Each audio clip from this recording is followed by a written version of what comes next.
Back on April 13th, 1932, the Arkansas Travelers opened their brand-new ballpark with thousands of breathless spectators. In Ray Winter Field, 74 years as home of the Travs, it's been a breeding ground for big league talent. You've seen young men develop from fledgling minor leaguer to World Series hero and experience the highs of 9 league championships. Almost 9 million fans have spun through its turnstile. It's where we introduced our kids to the great game of baseball. We've brought dates to the bleachers and sat through rain delays with friends. We've grown up and grown older at Ray Winter Field. This is our ballpark. The Travs' new home, Dickey Stevens Park, will be ready by April 2007, and the team's future is bright. But Ray Winter Field has been a part of the fabric of life in Arkansas for 3/4 of a century. During the Travs' 2006 season, it's our chance to say goodbye to an old friend. Call 664-1555 or go to Travs.com.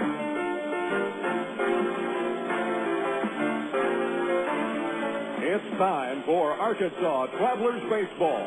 Brought to you by AT&T, Coca-Cola, Allstate Insurance, ITT Technical Institute, Miller Lite, and Arkansas Federal Credit Union. Now, let's head to the ballpark for the ITT Tech pregame show. Here's the voice of the Arkansas Travelers, Phil Elson. Live from Wichita, Kansas, Arkansas Traveler Baseball is on the air. Hello once again, everybody. A very pleasant good evening to you, and welcome to Lawrence Dumont Stadium along the banks of the Arkansas River as minor league baseball and the Texas League tonight present your Arkansas Travelers and the Wichita Wranglers in Game 1 of a 5-game series. Phil Elson with you on the broadcast tonight on Little Rock ESPN 1380. Thanks for tuning in after yesterday's off day. The Travs spent the entire off day in Wichita. Not too much to do, but certainly get ready for a 5-game series against North Division rival Wichita. The Wranglers started the season with 4 consecutive losses at Tulsa. They were swept out of Driller Stadium on Sunday afternoon. Meanwhile, the Travs began the season with 2 wins in Springfield, followed by 2 losses at Hammons Field. So the Travs enter today's game with 2 wins, 2 losses, and the Wranglers in their home opener tonight here at Lawrence Dumont Stadium, again with a record of 0-4. This is the ITT Technical Institute pregame show. Originally, start time was scheduled for 6 o'clock here in Wichita, but we've been told that the first pitch will instead be thrown at 6:25. There will be some on-field festivities, pregame ceremonies, and whatnot, the usual fare for opening day, and then first pitch should be thrown at about 6:25. And that first pitch will be thrown by Mark Redmond, major leaguer down on rehab assignment after knee surgery. Left-handed pitcher is set to go 5 to 6 innings. He'll be replaced after that by Sung Jun Song. And we'll be seeing the Double-A debut of Traveler right-hander Jesse Smith. Smith, the only one of the Travelers starting pitchers that did not get to face the Cardinals at Hammons Field. A 6'2" right-hander from Lincoln, Nebraska. Smith with a very good arm and supposedly works fast and throws a lot of strikes. This is the ITT Tech pregame show here on Little Rock ESPN 1380. A reminder that earnings potential can increase with higher education. You can chart a new career path with the help of an ITT Tech Institute program of study. You can find out more online at itt-tech.edu. Coming up next on the ITT Tech pregame show, we'll check out the one game in the Texas League yesterday and catch up with today's ball games as well. Right after these words on Little Rock ESPN 1380. At one time or another, we all want to change the world in which we live, make it a better place. Introducing the new ITT Tech School of Criminal Justice. At ITT Tech, we now teach the fundamentals of the criminal justice system, along with the technology to help respond to and prevent crime. ITT Technical Institute School of Criminal Justice. Education for the future. To find out more, call 1-800-ITT-TECH or visit us on the web. Emergency hotline, can I help you? Yes, I need help. All right, sir, what's the problem? I can't taste my beer. I take a sip, I feel it in my mouth, but there's no taste. Okay, sir, stay with me. What's your name? Robert. Okay, Robert, this is what I want you to do. Put the bottle down and step away from the beer. Okay. Walk straight down to the corner store and pick up a 6-pack of Miller Lite. Open one, take a sip, and everything should be right back to normal. Okay. Don't worry, Robert. It's going to be all right. Next time, try the light beer that actually tastes like beer. Great tasting, less filling Miller Lite. L.A. Good call. Miller Brewing Company, Milwaukee, Wisconsin. My mother said, no daughter of mine is driving a truck. I'm an 18-wheeling, double-clutching lady truck driver. There's nothing else I'd rather be doing. BC powder is this trucker's best friend. My day starts at 4 a.m. and ends 12 hours later. Out here on the road, there's a million things that's happening at once. I take BC for stress headache, backache. I just can't pull over when my head's pounding. The reason I take BC is because it's fast and it works. I'm Carolyn from Asheboro, NC, and my pain reliever is BC. Users directed. You're listening to Arkansas Travelers Baseball. Number 22. Travs getting introduced to the faithful here at Lawrence Dumont Stadium.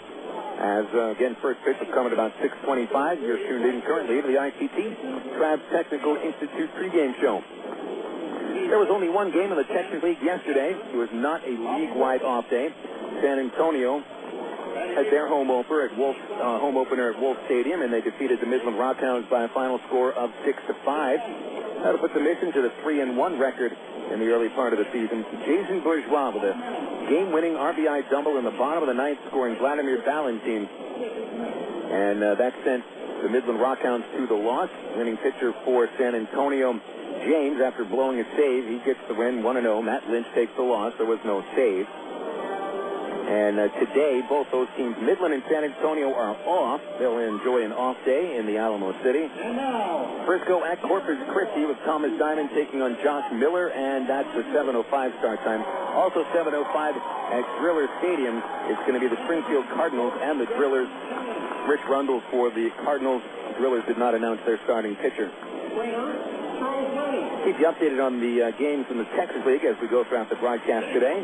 Quick update on what's going on in the majors. There was some daytime action across the both leagues. The New York Mets overcoming the Washington Nationals 7-1. The Mets are now 5-1 with their rookie Vanderster picking up the win in his major league debut. Ramon Ortiz took the loss, homer by former Wrangler Carlos Beltran his second, and Alfonso Soriano hit his third for the losing Washington Nationals. Cincinnati pounding out 10 base hits, but even further than that, they went deep 6 times as the Reds defeat the Cubs 9-2 at Wrigley Field. That's a 5-2 record for Cincinnati. Adam Dunn hit a couple of home runs. Austin Kearns, Edwin Encarnacion, and King Griffey Jr. each went deep. But the story was Bronson Arroyo. In his second start as a Cincinnati Red, Arroyo also hit his second home run and picked up win number 2. In the American League, the Yankees scored 5 runs in the bottom of the ninth inning to defeat the Kansas City Royals in the Yankee home opener 9-7. Jason Giambi and Derek Jeter each went deep, with Scott Proctor picking up the win. Mariano Rivera saved his first. Kansas City got home runs from Reggie Sanders and Shane Costa. And the Boston Red Sox get another fine start from Josh Beckett. 5th straight win for the Bo Sox. They're 6-1 after beating Toronto 5-3 at Fenway Park. Beckett is 2-0, and David Ortiz hit his second home run. Jonathan Papelbon filling in very nicely for Keith Folk as he saved his fourth. In action right now, Seattle and Cleveland have just gotten underway at Jacobs Field. The San Diego Padres trying to close out Florida in the bottom of the ninth, 9-3, Pods leading. Khalil Green with 2 home runs. And the Pittsburgh Pirates trailing the Dodgers already top of the first, 1-0 L.A. Later tonight in the National League, Rockies at Arizona, Houston at San Francisco, and in the junior circuit, Tampa Bay hosting Baltimore. The Oakland A's travel to Minnesota, and the Angels today have Jeff Weaver taking on Bauer of the Texas Rangers, and that'll be a 9:05 start time Central Time. We'll have the starting lineup for today's game in just a couple of segments. Right now, we'll take a break and come back with a pregame interview with Traveler manager Tyrone Boykin when the ITT Tech pregame show rolls along after this on Little Rock's ESPN 1380. Your world is suddenly changing for the better because 2 great companies have now joined forces to deliver the world that matters most. Yours. AT&T, with its passion to invent, and SPC, with its drive to deliver, have come together to create the most complete and secure network with voice services, digital satellite TV, high-speed internet, and singular wireless. Learn more at thenewatt.com. Introducing the new AT&T. Your world delivered.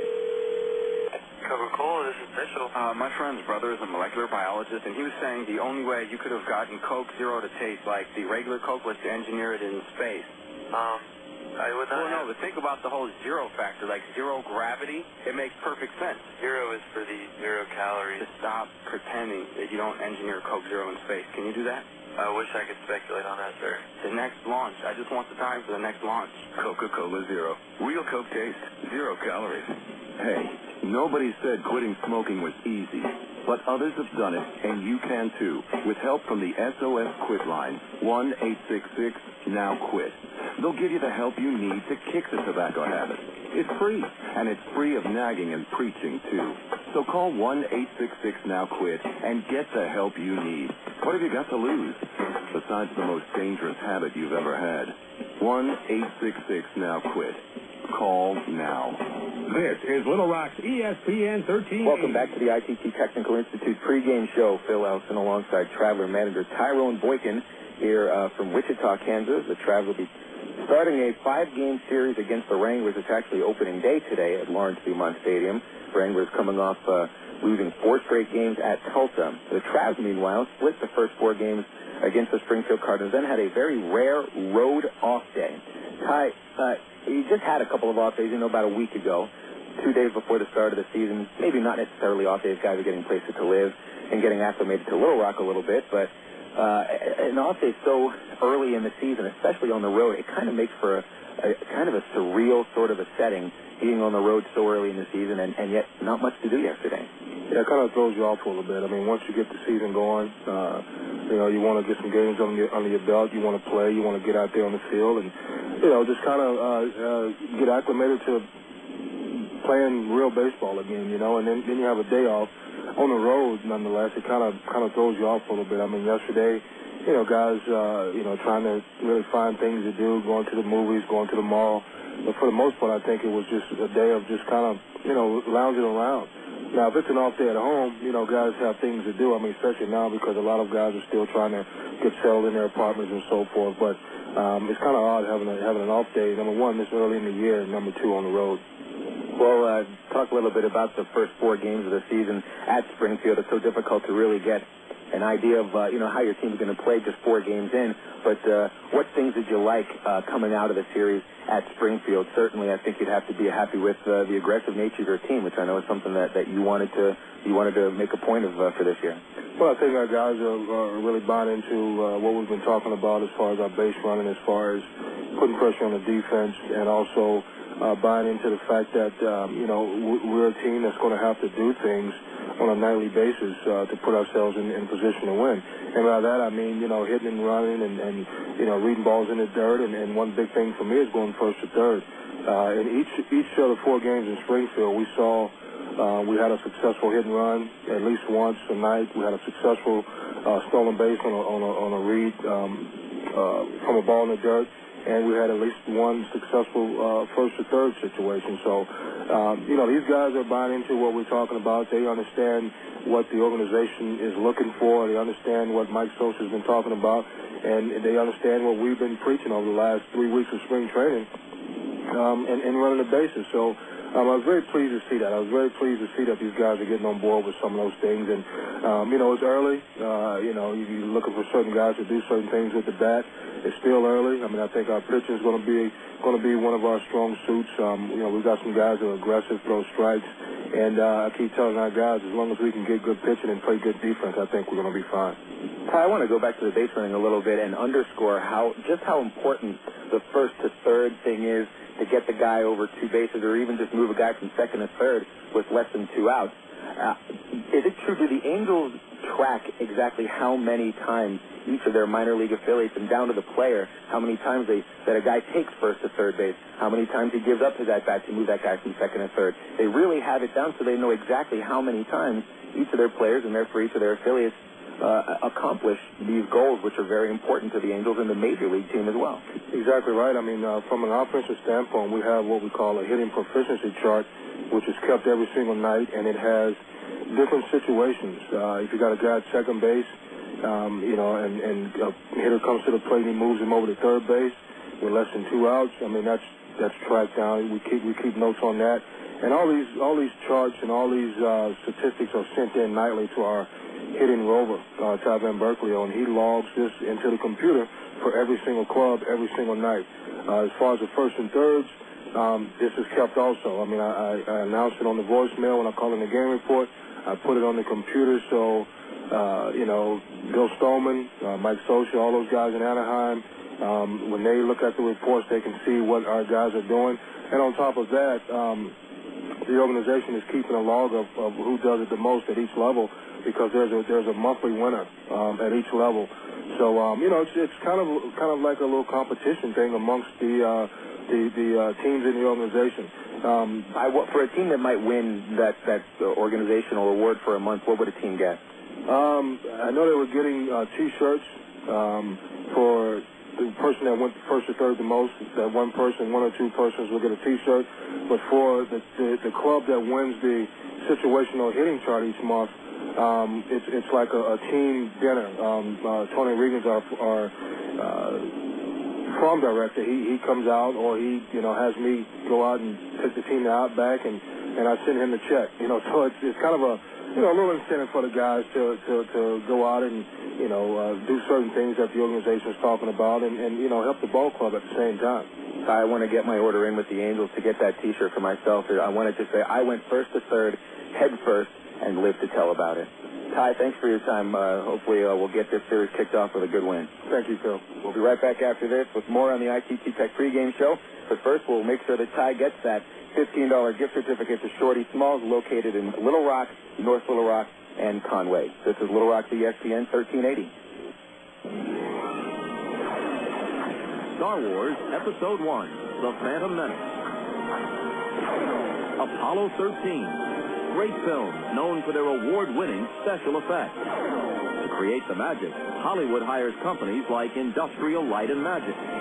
Industrial Light and Magic hires imaginative people like Aaron Fowl. Before he was a master of special effects, he was a media communications student at Webster University in St. Louis, where his talent took off. Today, he inspires the imagination at DreamWorks SKG. I'm Bob Costas, member of the board of Webster University. All Webster campuses around the world share the same belief. Education is more than just a degree. It's real knowledge for real-world success.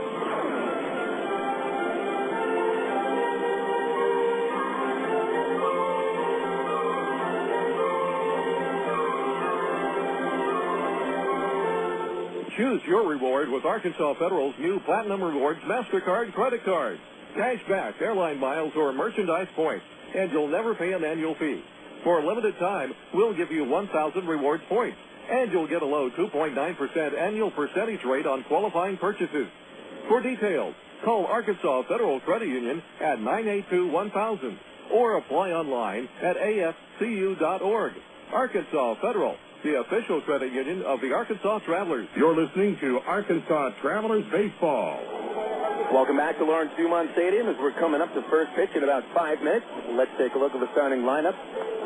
We'll begin with the homestanding Wichita Wranglers here in their home opener. The Wranglers have dropped all 4 of their games to start the season, and for the third year they are managed by former Royal second baseman Frank White. Speaking of second base, it'll be second baseman Donnie Murphy leading off for the Wranglers. Of course, they are the AA affiliate of the Royals. Batting second and in center field is Chris Lubanski. Hitting third and playing third base, last year's second overall pick, Alex Gordon. In the cleanup spot and at first base for the Wichita Wranglers, Randy Ruiz. Billy Butler hitting in the 5-hole. He'll play left field. Mitch Maier batting in the 6th spot. He's in right field with shortstop Ángel Sánchez batting 7th. Matt Tupman bats 8th. He'll catch. And batting 9th, the designated hitter for Wichita, Adam Keem. In that starting 9 for Wichita is Murphy, Lubanski, and Gordon. Ruiz, Butler, Maier, that's Maier, Sanchez, Tupman, and Keem. For the Arkansas Travelers, a record of 2-2. Tyrone Boykin today has Dwayne Bacon leading off, and Bacon in center field.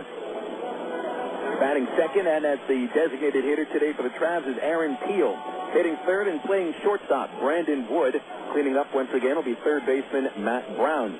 Batting fifth for the Travelers, hottest hitter on the team, first baseman Mike Elward. Elward 7 for 16 to start the year, with Jason Espedo batting in the 6th spot, and Espedo playing in right field. Batting 7th for the Travelers and catching tonight, Bobby Wilson. David Gates will get a start in the 8th hole, and he'll be in left field. And batting 9th and playing second base is Casey Smith. The starting pitcher for the Wichita Wranglers will be Mark Redmond. Redmond down on a rehab assignment from the Kansas City Royals. He was traded by the Pittsburgh Pirates to the Royals during in the month of December. And this year, 2006, it'll mark the 5th consecutive season that Redmond is with a different major league organization. Originally with the Twins, he was sent over to the Tigers in 2001, and since 2002, he's been with Detroit, Florida, where he won a World Series in 2003, Oakland in 2004, the Pirates in 2005, now with the Royals, and yet this will just be the second game that Redmond ever pitches in the Texas League. He started for Wichita on opening day at Tulsa last Thursday, getting a no decision. It's Jesse Smith on the mound for the Travelers. Smith is going to be making his Double-A debut as a 6'2" right-hander from Lincoln, Nebraska. He is 25 years old, and as a 6th-round pick of the Angels, he has posted a record of 11-20 in 3 professional seasons with a 5.10 ERA. And again, that starting 9 for the Travs, it'll be Bacon, Peel, Wood, Brown, Elward, Esposito, Wilson, Gates, and Smith. The umpire crew for this series, you've got Cameron Fry behind the plate today, Edward Rooney at third base, Abe Froman will call the outs at first. Lawrence Dumont Stadium measuring 400 feet to dead center field. It's 330 down the lines and 385 into the gaps. It is a symmetrical ballpark. It is possible to rob a home run. It's about 10 feet tall all the way around. And as usual here in Wichita, it is blustery, it is windy, 79 degrees, but gusty winds up to 36 miles an hour and steady winds at 25 miles an hour. And the winds are blowing straight out to left field.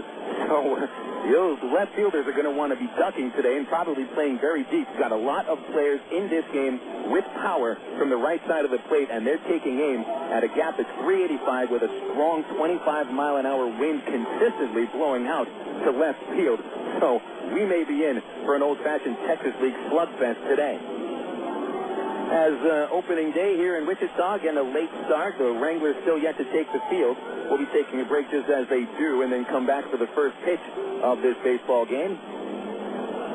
There's not too many people here for opening day. There might be 1,500 at the ballpark at the most. But the 2006 season opens up in not the most ideal conditions. If you are a hardcore Wichita Wrangler fan, there's big-time rumors that the Wranglers are due for a move to Springdale, Arkansas, maybe next year, maybe in 2008. But there's a lot of people here in Wichita that have heard those rumors. They're sensitive to those rumors, and that would especially mean the Wranglers front office. Wichita used to be a big hotbed of professional baseball, not necessarily the case anymore. The NBC Amateur World Series and Wichita State baseball seem to do a little bit stronger than Wrangler baseball does, and that's too bad because Texas League baseball is an outstanding product. And if you've listened to me for the last 5 years, you know my opinion that Texas League baseball is about 5 times better than SEC or any other NCAA league that there is. You know, there's a lot of people that might be listening that disagree. I don't. But it's going to be a sad thing if baseball leaves Wichita. And the fact of the matter is, it could have happened in Little Rock, too, if Dickey Stevens Park wasn't going to be ready for 2007, if it wasn't being built. There would have been a chance, but who knows? The Travelers might have been that team that were rumored to move to Springdale. But that's not going to happen. We've got sunny skies ahead for Central Arkansas professional baseball, but the outlook here in Wichita is much more bleak. There go the Wranglers to take their positions. We owe you a 60-second break. We'll come back with a first pitch. Travs and the Wranglers opening day at Lawrence Dumont Stadium in Wichita. I'm Phil Elson, and this is Little Rock ESPN 1380. In sports, a cheer can be a great way to get your team pumped up. Here at FedEx, we want you to be pumped up about shipping with FedEx Ground. So we thought we'd do a little cheer of our own.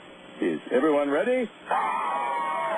Then let's get this party started. Ready, let's go! Hey, people, understand, get up and clap for FedEx Ground. Hey, people, understand, get up and clap. Your feet.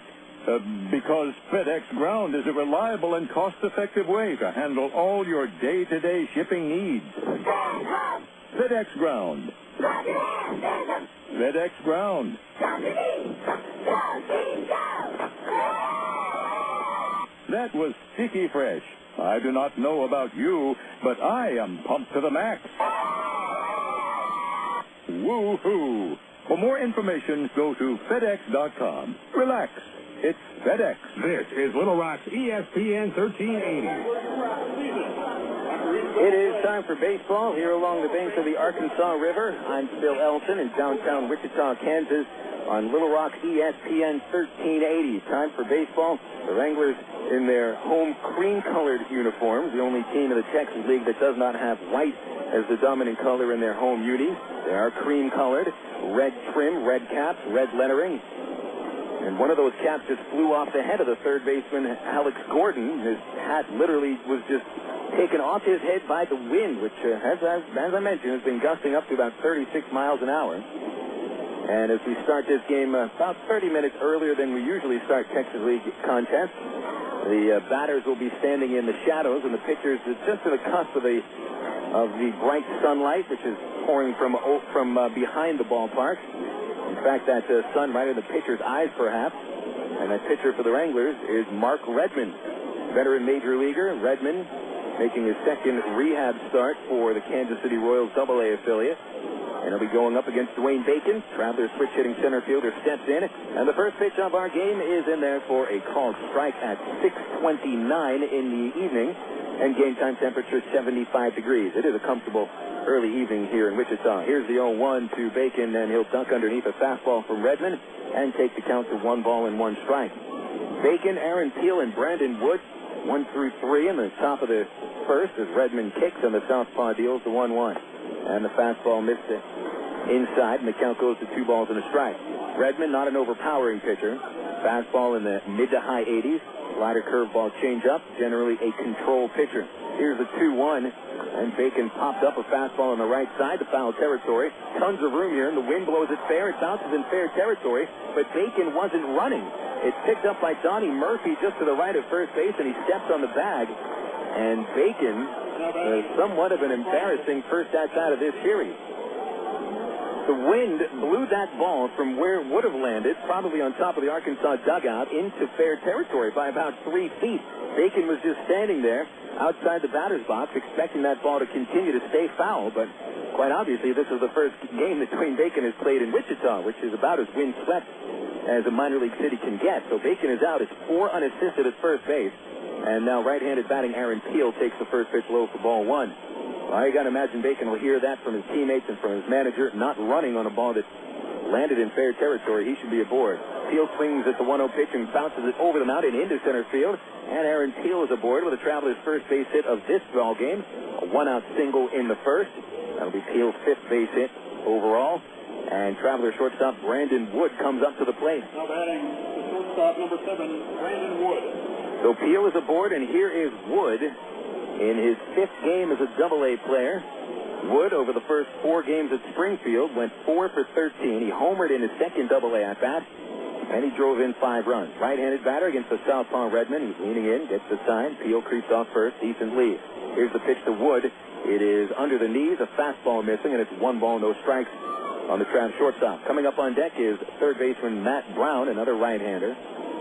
First baseman Randy Ruiz holding Peel on base. Peel halfway out of a sliding pit. And Redmond throws over to first. Peel dives back in just ahead of the tag.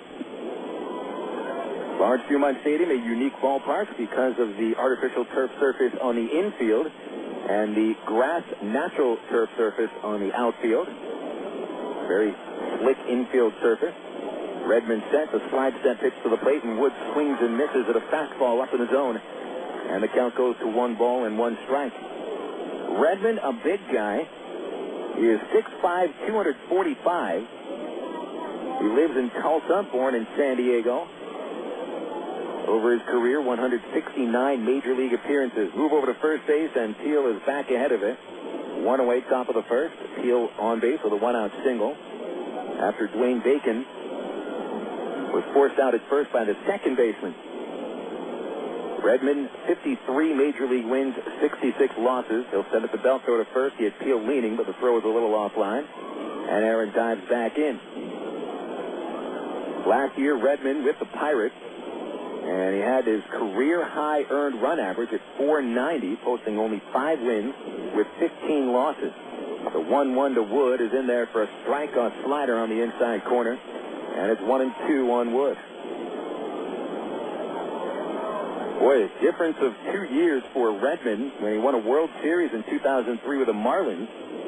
And then with the Pirate team last year, they finished just ahead of last place. Wood goes after the 1-2 pitch, a slider in the dirt. He misses, and Redmond strikes him out. So there's 2 gone in the first inning, and Wood strikes out for the 6th time this year. That's 6 strikeouts for Brandon in 14 at-bats. And now Matt Brown steps up. Brown over the first 2 games of the year has gone 6 for 17, no homers, 1 RBI. Field the runner at first, he's still held on. Outfielders are straight away for Brown. Left fielder Butler, left center fielder Levansky, right fielder Maier, all can run, all are top prospects for the Royals. The stretch by Redmond. Brown awaits, and the pitch comes, and it's at the knees on the inside corner for a strike. It's 0-1 on Matt Brown. Defensively around the infield, it's Brett Groves at third base. Pardon me, that is not Groves. That is Gordon at third base with Alex Sanchez at shortstop. The kick in the 0-1 to Brown, a swing and a miss. Fastball handcuffed him, and it is 0-2. Donnie Murphy at second base. He's on the Royals 40-man and actually saw plenty of time with the Royals last year. And Randy Ruiz at first. Matt Tupman is catching. Tupman was Wichita's main catcher last year. Redmond ahead, 0-2 on Brown. The next pitch comes, a changeup. Brown swings and misses. And Mark Redmond takes care of the Travelers in the first inning. He pitches around a 1-out single and strands Aaron Teal at first base. 2 strikeouts for the big league left-hander. Bottom of the first coming up. Travs do not score. And here come the Wranglers up to the plate against Jesse Smith right after this on Little Rock ESPN 1380. A traveler nearing a great city asked an old man seated by the road, "What are the people like in the city?" Well, the man asked, "What were they like where you came from?" The traveler said, "They were horrible, mean, unworthy, detestable in all respects." "Ah," said the old man, "you'll find them the same in the city ahead." Scarcely had the first traveler gone on his way when another stopped to inquire about the people in the city before him. Again, the old man asked about the people in the place the traveler had just left. "They were fine people, honest, industrious, and generous to a fault," declared the second traveler. "I was sorry to leave." The old man responded, "That's exactly how you'll find the people here." I'm Mark Evans, pastor of the church at Rock Creek. You know, the way people see others is really just a reflection of themselves. For more information, call 225-8684 or look on the web at www.churchatrockcreek.org. You are witnessing some intense pain here, folks. Throbbing muscles, swollen joints. This is pure torture. We're talking total body suffering. Not even the internal organs are... Bob, the game hasn't started yet. Game? I'm talking about me. Don't let orthopedic discomfort interrupt your life. Learn to manage it with Baptist Health in Ortho, Arkansas, the state's leaders in orthopedic medicine. To reach a specialist or for more information, call Baptist Health Helpline at 227-8478 and get back in the game. Oh, I can feel that hit up here. You're listening to Arkansas Travelers Baseball. Bottom of the first inning here at Lawrence Dumont Stadium on a sunny, breezy early afternoon or early evening, late afternoon, whichever way you want to look at it. It is opening day, and so a little bit more of a laid-back, excited feeling here at the ballpark. Lawrence Dumont Stadium is the second oldest ballpark in the Texas League. It was built just 4 years after Ray Winder Field, named after Hap Dumont, who was the creator of the National Baseball Congress, which still plays its Amateur World Series right here at this location. Jesse Smith about to face the top 3 hitters in the Wranglers order. And this Wranglers ball club is supposed to be able to hit quite a bit. And even though they lost in the first 4 games of the year to Tulsa, they still scored 22 runs in 4 games. Travelers, meanwhile, managed only 16 runs in 4 games. They split those 4 games with the Springfield Cardinals. Stepping up to the batter's box, Donnie Murphy, as Jesse Smith climbs on top of the pitcher's mound. Smith, 6'2", 210 pounds, from Lincoln, Nebraska. Pulls his cap over his eyes, gets the sign from Bobby Wilson, and here goes Jesse Smith to work. Righty versus righty, and the first pitch is popped up on the right side. The wind is going to blow that towards the middle of the infield. 4 fielders converging. Shortstop Brandon Wood takes charge and makes the catch off to the side of his left shoulder. And Wood seemed to be a little bit surprised that that ball came right to him, because without that stiff breeze blowing across the infield out towards left, the ball would have gone foul. And you take into account how much foul room there is at Lawrence Dumont Stadium. I mean, there's a good 60 feet of foul territory on each side all the way into the outfield. These infielders and outfielders are going to have to stay alert on any kind of pop-up that they think might go out of play. It's probably staying in. Chris Lebansky at the plate, left-handed batter. He'll take Smith's fastball low. And it is 1-0 on Lebansky. Big-time prospect. Lebansky is part of an outfield for the Wranglers in which all three of them were selected in the first round. Here's a 1-0, and Lebansky tries to back off the plate, but the fastball hit the inside corner. Nice pitch by Smith. And it is 1-1. Lebansky played for High Desert last year in the California League, and he led the league in RBIs with 116, but no one on base here. And Smith for the windup. His 1-1 is outside. That's ball 2, 2-1. And Lebansky actually beat Brandon Wood when it came to the RBI crown. Wood won the home run crown, 43-28, but Lebansky hit 301 along with 38 doubles.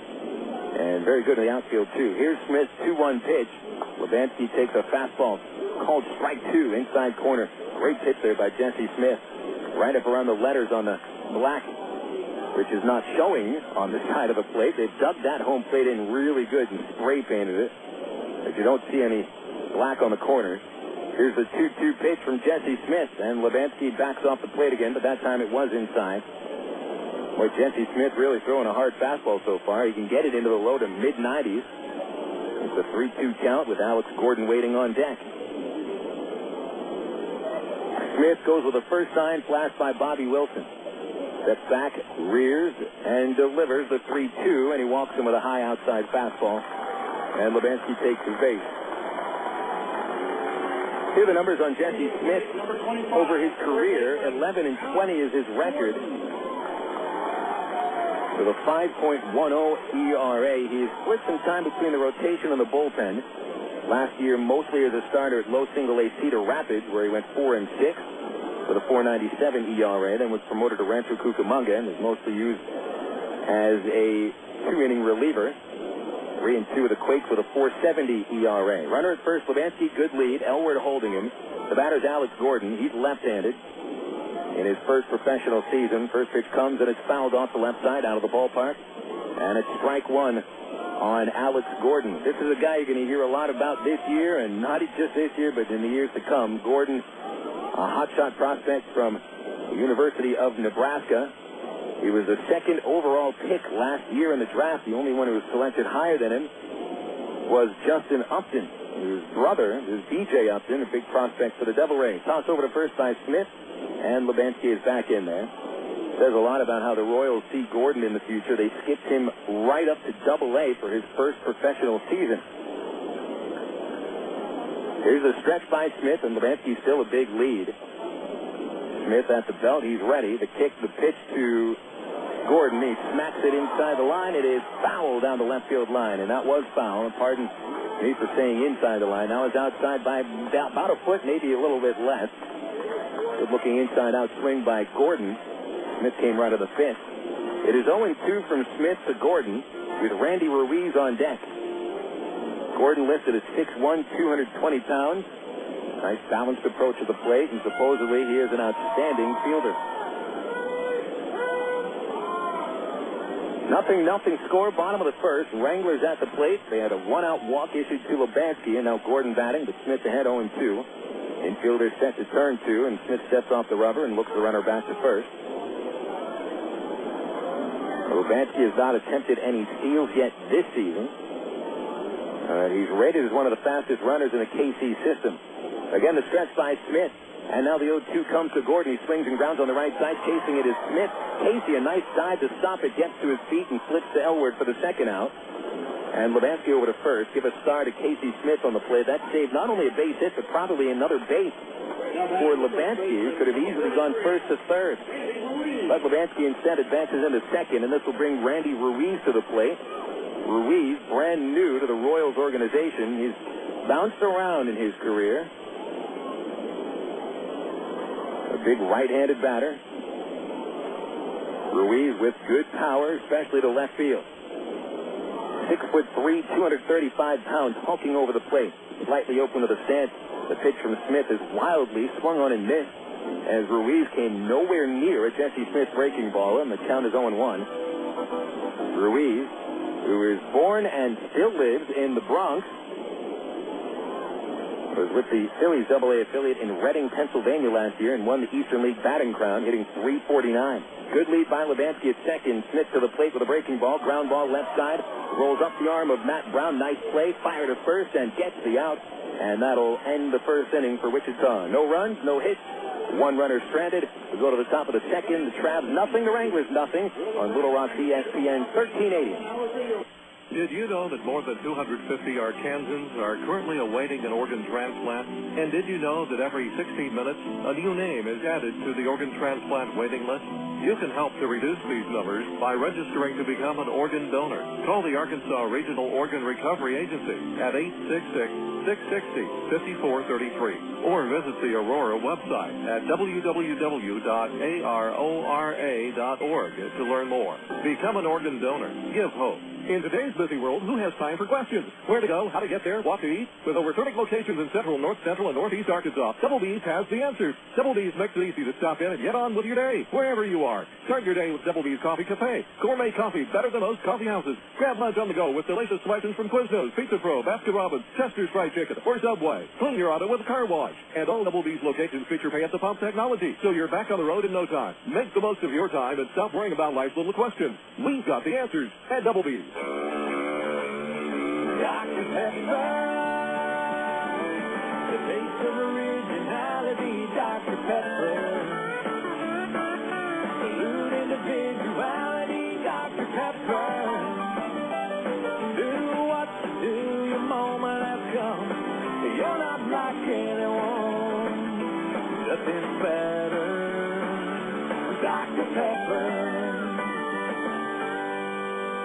This is Little Rock's ESPN 1380. The answer back at Wichita. Phil Elson with you on Little Rock's ESPN 1380. Don't forget, Traveler fans, opening day at Ray Winder Field is on Sunday, 4 o'clock, April the 16th. Tickets available at the Ray Winder Field box office, online at Travs.com, or you can dial us up at 664-1555. Opening day again Sunday, April 16th. It'll be the Tulsa Drillers in town. A pregame Easter egg hunt on the field with your kids. Don't bring your own bunny rabbit to the ballpark. We will not allow pets, no matter how cute they are. Now batting for Arkansas, first baseman number 22. Top of the second inning, the Travers nothing, the Wranglers nothing. Travers has only hit so far. And Mike Elwert stepping into the batter's box. Speaking of hits, Elwert put on a ton of base hits over the last couple of games. He had a 4-for-4 game on Sunday. Right-handed batter takes the first pitch strike from Mark Redmond. And it's 0-1. Elwert 2-for-4 on Saturday. He's had a hit in 6 of his last 8 at-bats. Here's the 0-1, and Elwert fouled it straight back into the screen and now falls behind 0-2.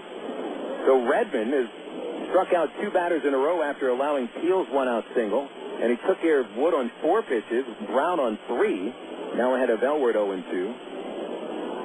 Southpaw goes to work with a kick and an 0-2 pitch, and Elwert a check swing foul ball. The pitch came up around his eyes, but Elwert dives into the plate quite a bit and still couldn't get the bat out of the way. Third baseman Gordon pretty close to the line. Elwert certainly a doubles hitter. He's already connected on 3 two-base hits. Opens the stance up and waits. Redmond throws a 1-2. Outside, check swing, and there's no appeal. It's 2 balls, 2 strikes. Actually, the count should be 1-2. If I'm looking at the scoreboard incorrectly, they say 2-2. Jason Espedo on deck, then Bobby Wilson. Pitch on the way to Elwert. He swings and grounds it inside the first base line. It'll be a base hit. Elwert makes the turn, and he's going to try for a double. Mitch Maier fires into second base. Cutoff man lets it go through, and it is dropped at the shortstop. Ángel Sánchez couldn't field that throw cleanly, and Elwert is in there with a 2-base hit to start the second inning. So I think Elwert actually kicked the ball on its way to second base. The ball arrived just as Elwert arrived, and I think Mike got it with his right foot. So for Mike Elwert, that is another base hit for him. And that, again, let's just say that again. It's 7 hits in his last 9 at-bats. I mean, Elwert just has continued where he left off from last year's playoff. I mean, now he's actually had a hit in 6 consecutive at-bats. The batter now is Jason Espedo. First pitch is a swing and a pop-up. That'll hit the third base dugout. And it is strike 1 on the Arkansas right fielder. Didn't get a chance to talk about it during our pregame interview with Ty Boykin, but I wanted to, and eventually we will. How overlooked is Mike Elwert as a professional hitter. Forget about the idea of minor league. Elwood is about as steady as it gets right now. And he certainly should be able to be tested at the next level because I think he can hit Double-A, and that's not a question anymore. Next pitch to Espedo is a fastball at the letters called strike 2. Lefty versus lefty here. And Espedo never faring too well against fellow lefties. Plus, he's got Redmond up there with considerable major league experience. And here's the 0-2 pitch, and Espedo takes it in the dirt. Elwood shifty off of second base, but Tupman held that one into the glove after blocking it. 1 ball, 2 strikes on Espedo with a 0-0 score, top of the second. Wind has died down a little bit, and reports are saying that the wind won't be quite as hefty later in the game as it was during batting practice.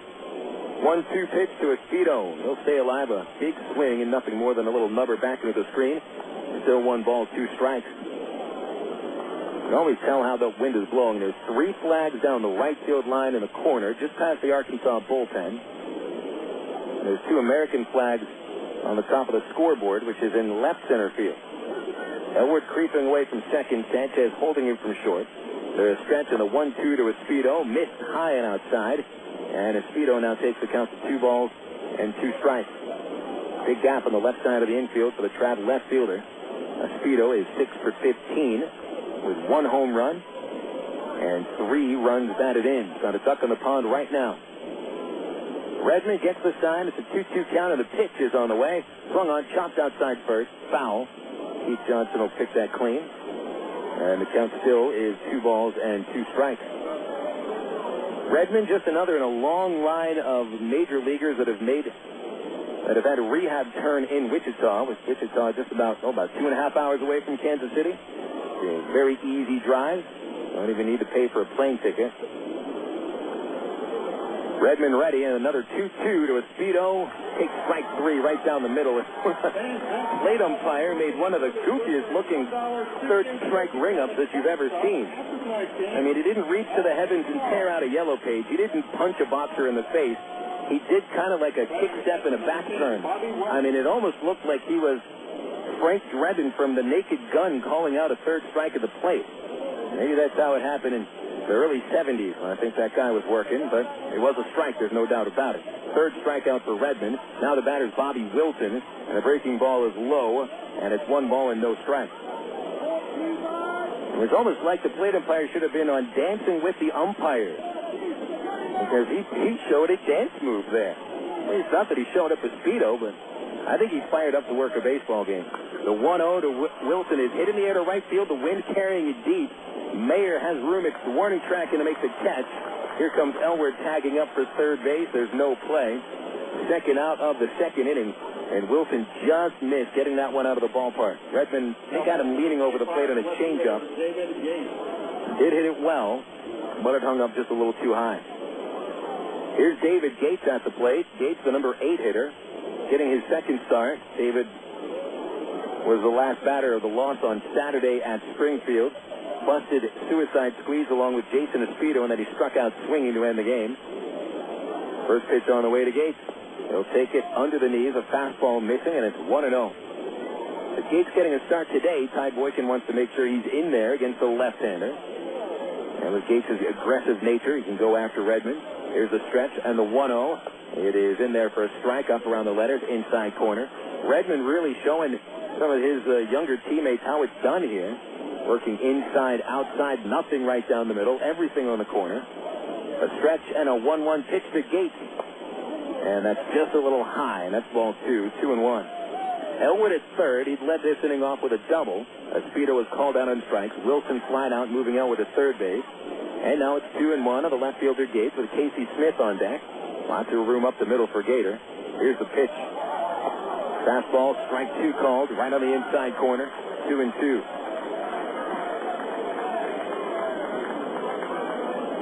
So Redmond, who struck out 3 so far, a strike from getting his 4th. And he looks pretty solid. That knee that causes him to miss a month seems to be pretty strong these days. The pitch is grounded towards shortstop, and Sanchez charges in. Natural hop on the turf. He'll fire over to first, and the side is retired. Travs get that leadoff double from Elward. They only advance in the third. He is stranded. We'll go to the bottom of the second, and it's 0-0 with the Wranglers coming to the plate next on Little Rock's ESPN 1380. The romance begins at Cupid's. Choose from Central Arkansas's largest selection of apparel and lingerie in every size, style, and color. And don't forget the wide selection of menswear, toys, massage oil, and lotion. It's Cupid's Lingerie and more. 2585 Donahue Street in the Townsend Plaza, Conway, 65th and Scott Hamilton, and 9700 North Rodney Perham in Little Rock, plus 3360 Central Avenue in Hot Springs. Just look for the purple neon hearts, and you'll know you're in the right place. Cupid's Lingerie and more. Hey, fans, it's easy to get discount tickets to Travs games all year thanks to Ready Ice.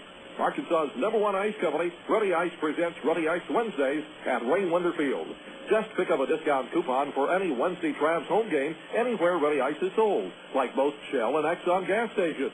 Bring the coupons to the Travs box office for $3 general admission tickets to any Wednesday home game. That's Ready Ice Wednesdays at Wayne-Winder Field all season long. Thanks to Arkansas's #1 ice company, Ready Ice. Emergency hotline, can I help you? Yes, I need help. All right, sir, what's the problem? I can't taste my beer. I feel it in my mouth, but there's no taste. Okay, sir, this is what I want you to do. Put the bottle down and step away from the beer. Okay. Walk straight to the corner store and pick up a 6-pack of Miller Lite. Okay. Don't worry, it's going to be all right. Next time, try the light beer that actually tastes like beer. Great tasting, less selling Miller Lite. Miller. Good call. Miller Brewing Company, Milwaukee, Wisconsin. You're listening to Arkansas Travelers Baseball. Back to action at Lawrence Dumont Stadium. Phil Elson with you on Little Rock ESPN 1380 and MinorLeagueBaseball.com. 5, 6, and 7 hitters for the Wranglers. It'll be Billy Butler, Mitch Maier, and Ángel Sánchez. They'll be facing Jesse Smith.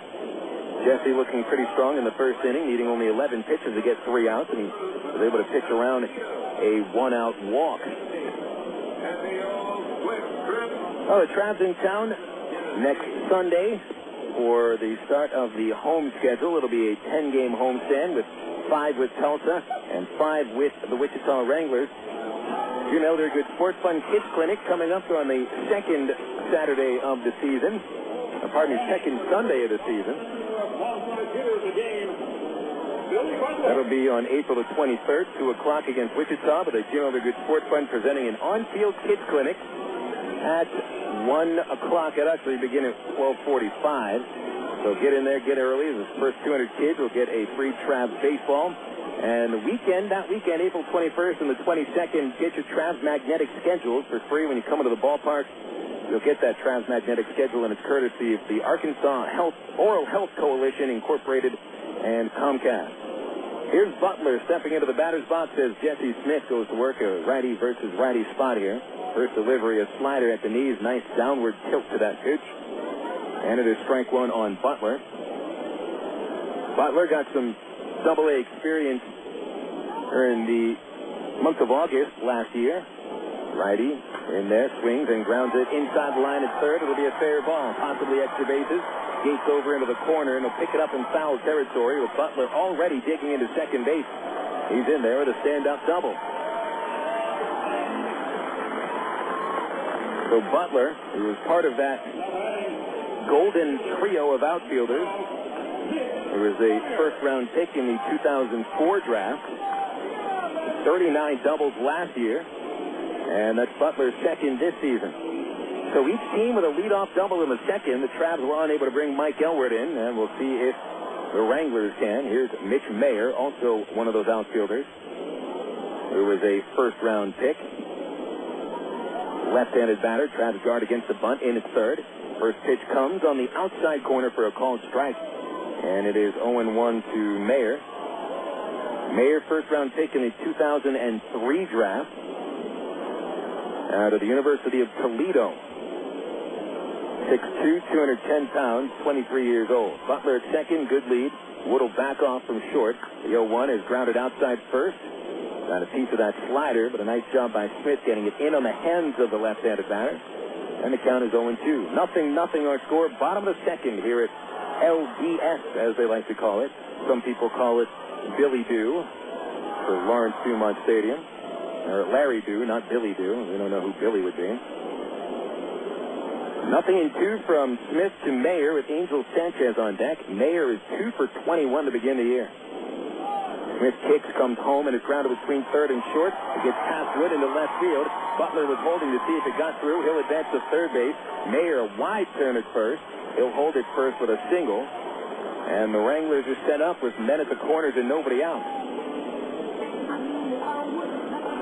Nice piece of hitting by Maier. Down to the count 0-2. Smith tried to get it on that low outside corner, and Maier just guided it right between third and short into the hole. So it's the second hit for the Wranglers in as many batters, and now here comes Ángel Sánchez. I was calling him Angel earlier, but it is Ángel, spelled A-N-G-E-L, native of Puerto Rico. Last year led all of the minor leagues with 183 base hits. He played with High Desert in the Cal League and batted .313. Right-handed batter. Travels will play for 2 on the infield with men to the corners, no outs. From the stretch, Smith delivers, and the fastball is up and in, and it is 1-0 on Sánchez. Sánchez, in his 4th season in the United States, actually his 6th season in the United States, he's been with Gulf Coast Royals in 2001 and 02. An 11th round pick by the Royals in the 2001 draft. Open stance. Here's the 1-0 pitch. Fastball, ground ball, base hit into right field, and the Wranglers get on top with Butler coming home to score. Maier holds at second base. Esposito fires into the infield to Brandon Wood. And that's 3 consecutive hits for the Wranglers to begin the second inning. 1-0 Wichita. And got to be impressed with the approach of these hitters of the Wranglers. Butler, Maier, and Sánchez all doing a very nice job going with pitches. Butler did yank one inside the third baseline, but Maier and Sánchez taking fastballs on the outside corner and just poking them on the opposite side of the infield. And for Sánchez, that's RBI number 4 and his 7th hit of the year. Here comes Matt Tupman up to the plate. Tupman, a steady backstop, who is a contact hitter. Doesn't have much power. Tupman batted .263 last year with only 20 extra base hits. Corners guard against a possible bunt, still no outs. He squares around, bunts it towards third. Brown will charge that one. Only one place to go. He flips to first base for the out on Tupman, and the sacrifice works. Maier to third, Sánchez to second. Sack went 5-3 with Elwood covering at first base. And so the Wranglers have a chance to get up by 3, perhaps, if Adam Keene collects a base hit.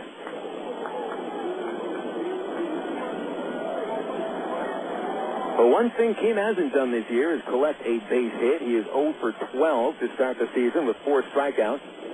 And the Traveler infield will come about halfway up. And considering how fast the artificial turf infield surface is, with them playing about even with the bases, that's considerably about all the way up on a grass infield. Slider from Smith is very high and tight, and it's ball 1. And the ball on an AstroTurf infield surface gets to the infielders much quicker than if it was on natural grass. So these infielders are going to have to watch out with Keene at the plate. From the stretch, Smith, and the 1-0 delivery.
So the Wranglers are off and running here in the second inning. Out of the first 5 batters, 4 have collected a base hit, 1 reaching on a sac bunt, and Smith might be injured. It ricocheted off the top of his right foot, and it went pretty far into left field. Maybe about 20 feet or so into left field, not deep. But right. Here comes Traveler manager Tyrone Boykin along with trainer Aaron Wells. They're going to talk with Smith and see if he's okay and if that foot will allow him to continue to pitch. Jesse with a smile on his face, and he'll get up there and see if his foot can let him go. I believe that's his push-off foot that he got hit with. Seems to be okay, but I think the danger already is in the fact that these Royal batters are getting some serious swings on Jesse. 3 runs on 4 base hits here in the second inning, and a sacrifice bunt for the only out. Smith is throwing 3, and he looks fine. Bill Edwards had gotten out of the dugout and started to walk to the bullpen located in the right field corner, but doesn't look like Edwards will really need to start warming up, and Smith will continue, hopefully for a few more innings, but right now he's having trouble getting through the second.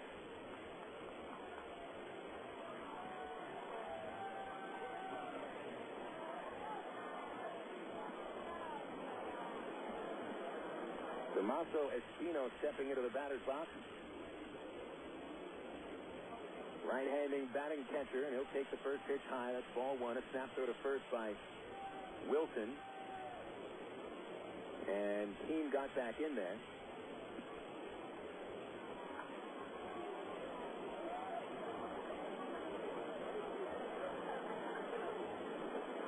A little bit put off by seeing Espino at the plate. He was not in the lineup card that I was handed. Here's Smith from the stretch. And the delivery on the way, runner moving. It's low and outside. Bobby Wilson fires to second. Perfect throw, and it is in time for out number 2.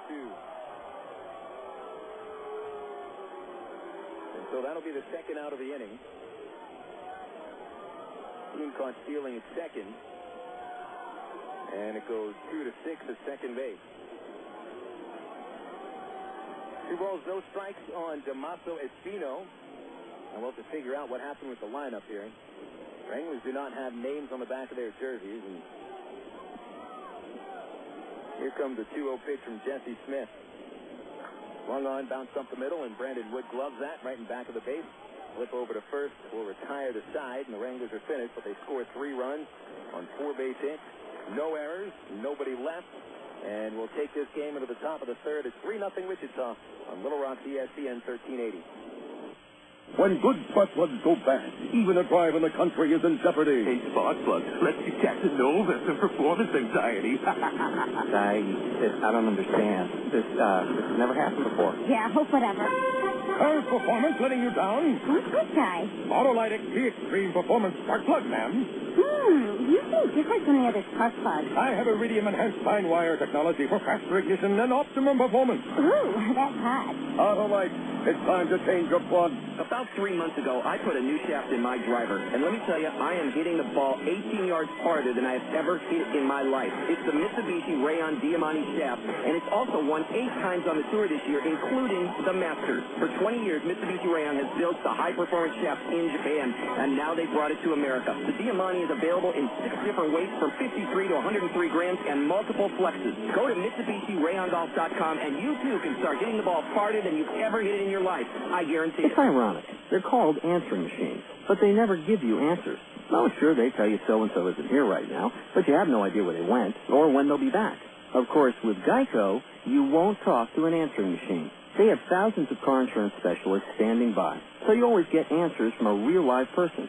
No wondering, no waiting, no irony. Geico's customer satisfaction stands at 97%. How would you rate your car insurance company? Geico. 1-800-947-AUTO.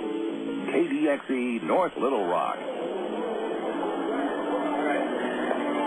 Back to the top of the third inning here at Lawrence Dumont Stadium with Wichita leading 3-0. A little note on that at bat by Damaso Espino. The public address announcer announced him in as a catcher. But here's what happened. Donnie Murphy apparently has been taken out of this ball game for reasons that we've not been told. He was in the starting lineup, and Murphy did bat leadoff. But he has been taken out of the game, and Damaso Espino will take over at second base. Espino is the backup catcher for the Wichita Wranglers, and yet he's playing at second base right now. So this has turned into a little bit more interesting than we were expecting, and it's also a 3-0 deficit for the Travelers as Casey Smith gets in there and takes a called strike from Mark Redmond. Redmond's just had not much trouble at all over 2 innings. He's given up a couple of base hits, but able to pitch around them without any trouble. The 0-1 is hit in the air towards the right field line. Maier coming in. The wind blows that right to him, and he makes the catch. And Smith is recorded out, 1 gone. This Wrangler roster, they are a little bit banged up. Brett Groves was originally supposed to be in the starting lineup, but for some reason he was taken out. Apparently he's been injured. And now Hila Kajui, who's an infielder, usually first or third baseman, he's hurt, not playing. He's on the disabled list. Donnie Murphy is a second base prospect for the Royals, also hurt, not playing. Top of the order for the Travs, Dwayne Bacon squaring around, taking inside ball 1. I always get entertained by a catcher playing another position, so we'll see if Espino's ever played any other position. Here's a 1-0 to Bacon, and that's up high for Redmond. It's 2-0. Bacon grounded out.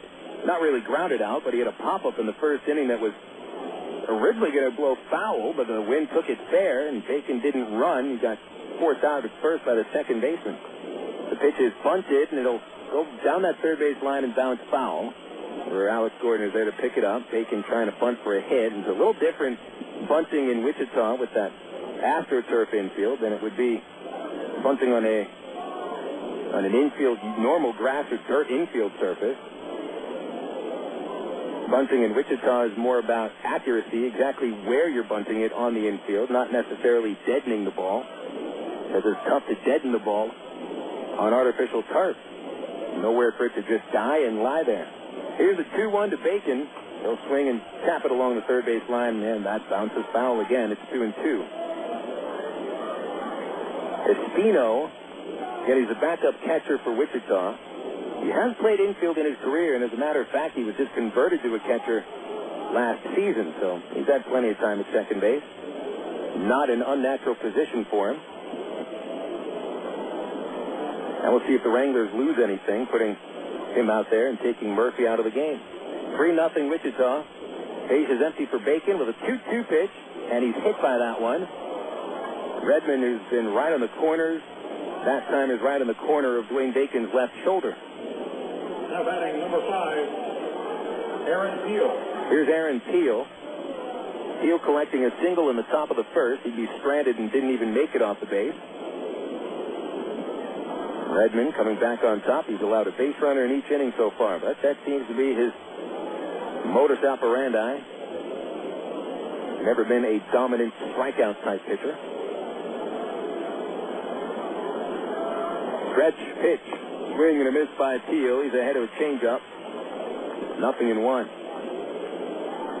Redmond's career-high strikeout total is 151 in the majors.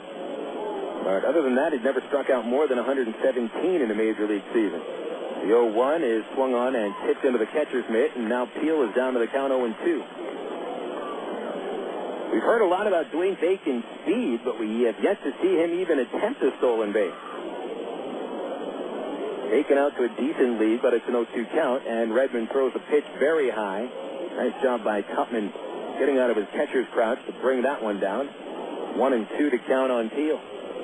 Ton of room in the left field corner for Aaron to work with. Left fielder Butler over towards the gap. Center fielder Levansky 5 steps towards right. At the belt is Redmond, now to the plate with a 1-2, and Peel pops it up. Over towards first and foul territory. That's into the seats by about 1 row. The wind thankfully not blowing that one back into play. Would have ended up right in the glove of the first baseman, Ruiz. Most of the infield now in the shadows. In fact, the shadows from the third base stands have crept along into the center of the infield. The top of the mound, however, is right where the shadows are beginning to start, so the ball's still coming out of the sun and into the shadows. Tough for the Trav batters to get a look. Here's the 1-2. Bacon on the move, swinging him in strike 3. The throw to second base. It hits Bacon. There was nobody there to field the throw, and the second baseman, Espino, was kind of caught in la-la land until the last second when he realized that Bacon was running. Bacon will get credit for a stolen base. It'll be his first of the season, but Peel strikes out on a changeup. Strikeout number 4 for Redmond, and here comes Brandon Wood.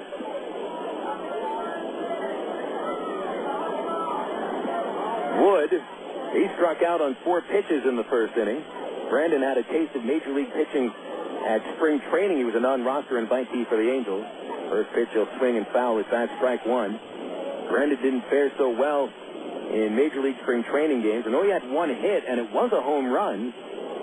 And it was something like 1 for 11, 1 for 12 in Major League spring training games. So it was quite obvious, even with a great season last year, that Brandon needs some more seasoning. And facing another Major League pitcher right here.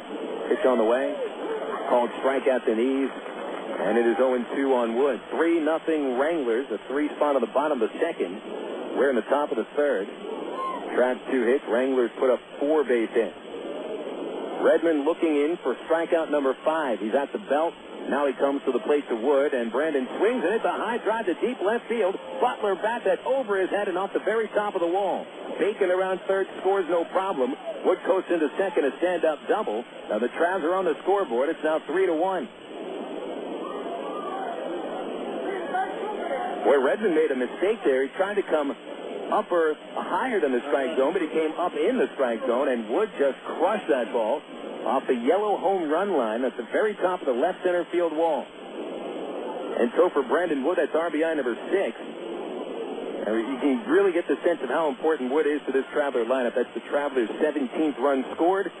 Wood has driven in 6 of them. He scored 2 others. Here's Matt Brown, right-handed batter. First pitch is in there for a strike as he backed off the plate, but it was on the corner, and it's 0-1. So now the score is 3-1, though the scoreboard a little late in reacting. Lawrence Dumont Stadium still uses a hand-operated scoreboard. Very good-looking scoreboard, but a little slow. The 0-1 pops up over first out of play, strike 2. Kind of an old-fashioned scoreboard in left center field with a newfangled video board located right next to it. Lawrence Dumont Stadium, an underrated park to watch a ball game. Very pretty here. Downtown Wichita, a little bigger than you would have expected. The stretch by Redmond. Here's the 0-2. And Brown hits him in the air to center field. Lebanski giving chase. Plenty of room towards the gap. He makes the catch. And Brown is retired. Travs managed 1 run of the third on 1 hit. They did strand a runner. And as we take it into the bottom of the third, it's the Wranglers 3 and the Travelers 1 on Little Rock ESPN 1380. From the hilltops of Atlanta to the California sand. Come on, one day across the nation, yeah. I'm a burrito in every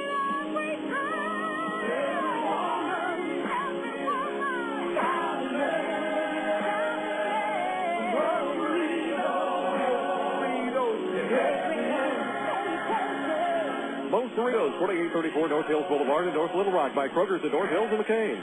Go your own way with National Car Rental. Take a one-time trip and discover Arkansas. National's Great Weekend Special is just what you need for a trip to the Ozarks. Or get your friends together and rent a minivan to historic Eureka Springs. National offers a wide choice of sizes and styles, from luxury cars to vans and sport utility vehicles. Unlimited mileage rates are available. National Car Rental has 2 convenient locations, Little Rock Airport and North Little Rock at 3919 Clark Avenue. See National Car Rental's ad in the yellow pages. Go your own way with National Car Rental. 1, 2, 3. We're at the supermarket checking out shopping lists. Oh, here's mine. Let's see. Milk, cheese, yogurt, ding, ding, ding. Oh, do I win? Well, actually, you probably lose. What? Lose inches. Oh. These studies show that people following a proper reduced-calorie diet that included 3 servings of milk, cheese, or yogurt every day had better weight loss results and trimmed more from their waistline than if they just cut calories alone. So eat 3 cool, creamy servings of milk, cheese, or yogurt a day. Wow, I consider that a win. Have you had your 3 today? You're listening to Arkansas Travelers Baseball. Back at Lawrence Dumont Stadium, bottom of the third, after the Travelers answer with 1 run of the top half of the third inning. Wichita had put up 3 runs in the bottom of the second. Jesse Smith remaining in the game, and it seems that the base hit off of his right foot does not seem to be hurting him at all or limiting his mobility. Still getting a good push off that right foot, so Smith is okay.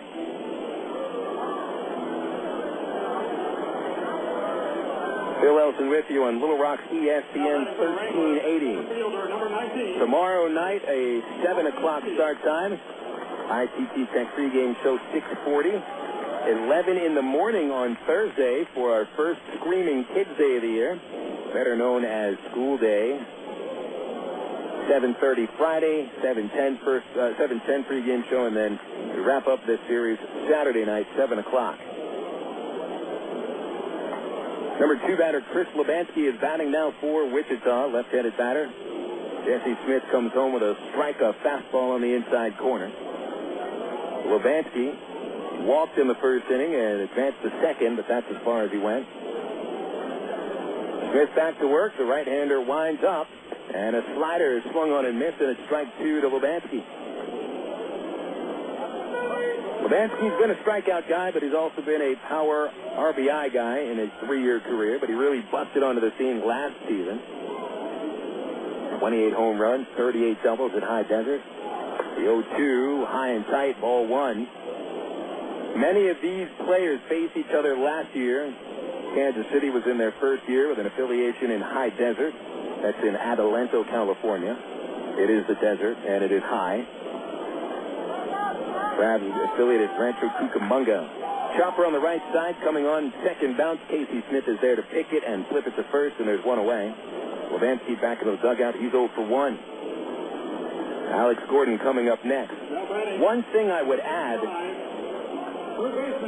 about just any of the numbers coming from High Desert, it is one of the most offensive ballparks you'll ever see. I mean, stiff, average winds of 35 to 40 miles an hour. If your hair isn't sticking up in High Desert, you probably don't have any hair. How windy it is. Gordon stands in, left-handed batter. First pitch from Smith is inside, ball 1. High Desert's ballpark, Maverick Stadium, is very much like the old park in Midland, which pop-ups sometimes would leave the yard. The 1-0 to Gordon comes on the outside corner, strike 1, 1-1. Gordon skipping over High Desert. Optimistic Royals fans are hoping to see Gordon in Kansas City sometime this year. Here's a 1-1 from Jesse Smith. Gordon looks at a changeup down low, a little outside as well, 2-1. Gordon grounded out in the first inning, though it took a diving stop by second baseman Casey Smith to retire him. Jesse back to work. Here's the 2-1 pitch. Swung on, popped out of play. That'll get over the third base stand and into the parking lot. Lights have been turned on here at Lawrence Dumont. Still plenty of sunshine left.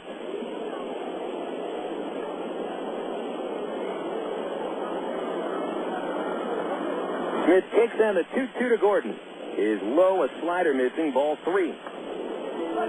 Randy Ruiz on deck for the Wranglers. There's former general manager Steve Schad selling beer and peanuts at Lawrence Dumont Stadium. That's a sight for sore eyes. 3-2 pitch is swung on, grounded foul outside first base. One of the Traveler relievers trying to stop that ground ball with his foot, soccer style. By a reason, whomever that was did not play soccer earlier in his life.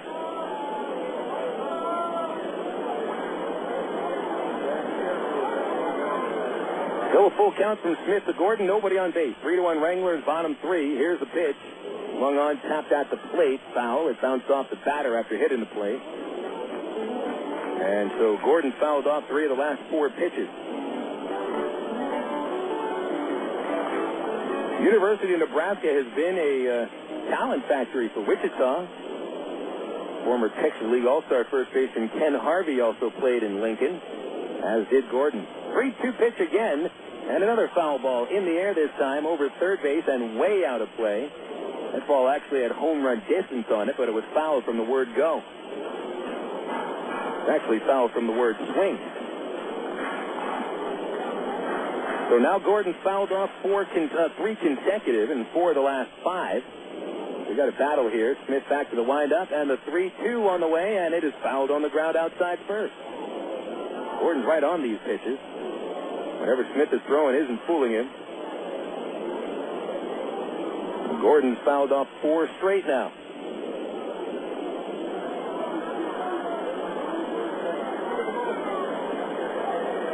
So Smith and catcher Bobby Wilson trying to figure out how to get Gordon out. Here's another payoff.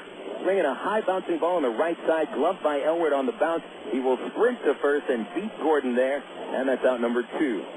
Nice play by Elwood. Mike had to pick that ball up, well, not pick it up, but reach up for it about 15 feet up in fair territory, and then sprint to first with Gordon running as hard as he could. Here's Randy Ruiz. 2 outs, bases empty for Ruiz. 3-1 Wranglers in the bottom of the 3rd inning.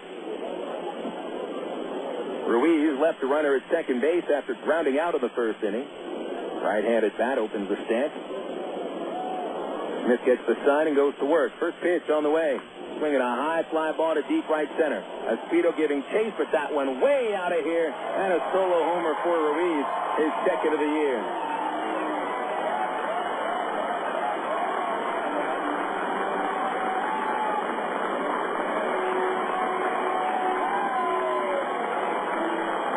So Randy Ruiz connects on home run number 2 for him. It's the 9th home run for Wichita already in 5 games. And that'll bring the Wranglers back up to a 3-run advantage. It's now 4-1. Well, Ruiz has had home run capabilities all throughout his career. Billy Butler now stepping in, right-handed batter. He doubled and scored back in the 2nd.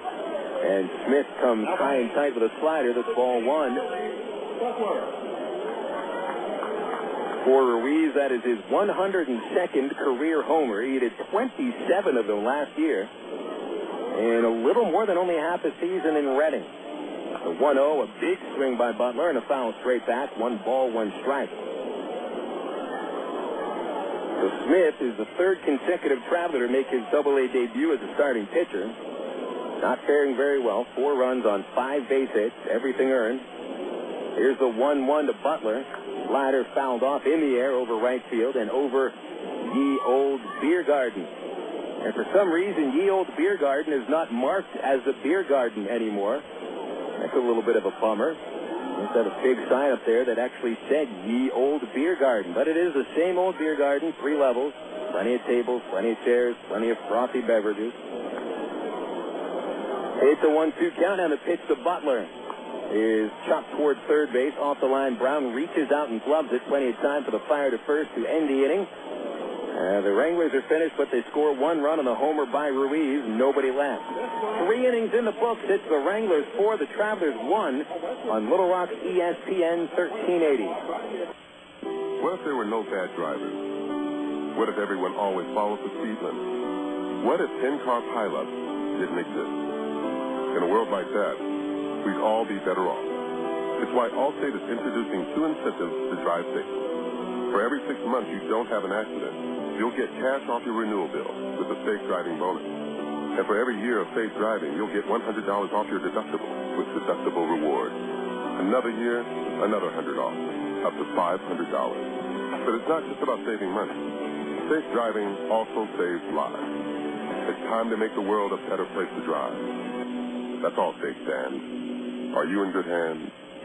Get Allstate Your Choice Auto Insurance today. Call a local Allstate agent or 1-800-ALLSTATE. You can get $100 off your deductible the day you sign up. Features are optional and subject to terms, conditions, and availability. Deductible rewards apply to collision coverage. Patent pending. Allstate Property and Casualty Insurance Company and Allstate Fire and Casualty Insurance Company, Northbrook, Illinois. Stone Lakes Golf Course is one of Central Arkansas's hidden sports gems. Located just 1 mile off I-440 on Faulkner Lake Road, Stone Lake features a unique link-style course and some of the most reasonable green speeds around, complete with driving range plus chipping and putting greens and a full-range snack bar. Stone Lakes has everything a good duffer needs. Check out a hole-by-hole description on StoneLakes.net or call 945-0945 for Stone Lakes. This is Little Rock's ESPN 1380. Texas League action here in Wichita, Kansas. Phil Elson with you on Little Rock's ESPN 1380. 3 innings are in the books. It's been all Wichita through the first 3. Here are your totals. For the Arkansas Travelers, 1 run, 3 hits, no errors, 3 stranded. Wichita Wranglers have put up 4 runs on 5 hits, no errors, and only 1 man left on base. A home run for the Wranglers hit by Randy Ruiz in the 3rd. Travelers, meanwhile, collected of their 3 hits, 2 doubles. Brandon Wood, the only RBI for Arkansas. Mike Elwood had the other double. He's at the plate looking for his 7th consecutive hit. First pitch is a breaking ball in there for strike 1 from Mark Redmond. Over 3 innings, has struck out 4, walked nobody, hit 1 batter, 3 hits. The 0-1 to Elward. Check swing, foul ball into the screen, and it's 0-2. So if Elward collects a hit here, that'll be 7 consecutive at-bats that Elward reaches, not just reaching, but reaching with a hit. Anytime you get to a streak of around 7, you're in the special area. Here's the 0-2.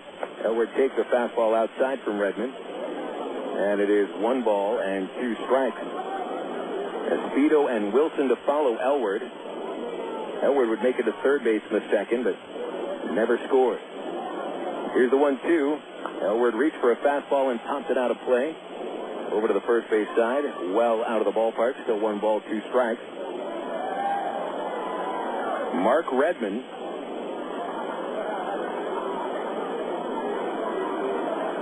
originally property of the Twins organization. First round pick by Minnesota, the 13th overall in the 95 draft. Elward swings at the 1-2 and fouled it straight back. He's still alive. Still 1 ball, 2 strikes. With Elward leading off the 4th inning. Redmond pitched 2 years at Oklahoma University. He was a first-team All-American. Mentioned earlier, still makes up his home in Tulsa. Here's the 1-2 pitch. Elward takes in the dirt, 2-2. So it must have been nice for Redmond to actually make his first start of the year actually in his hometown. Pitched last Thursday in Tulsa. Getting a no decision. The Wranglers had an 8-3 lead in the 9th. They've lost in 16 innings. Here's a 2-2. Elward swings and misses. And a changeup strikes out Elward for the 5th K for Redmond, and that'll also end the streak for Elward at 6 consecutive at-bats with a hit. Now batting Jason Espino, who with his second inning strikeout has earned everybody $1.1657 and Here's Jason Espino, who was called out on strikes in the second. And Redmond, a left-hander himself, goes to work with a windup. First pitch is in the dirt, ball 1. Checking Texas League scores, we only have 1 game in progress at the moment. Frisco and Corpus Christi, 0-0, top of the second. San Antonio and Midland are off today. Tulsa and Springfield have just gotten underway. Espino goes after the 1-0 and hits it in the air towards left field, but foul. Outfielder Butler didn't give much chase. Didn't have a chance to get at that one anyway. And it is 1 ball and 1 strike. Catcher Tupman walks Redmond back out to the mound.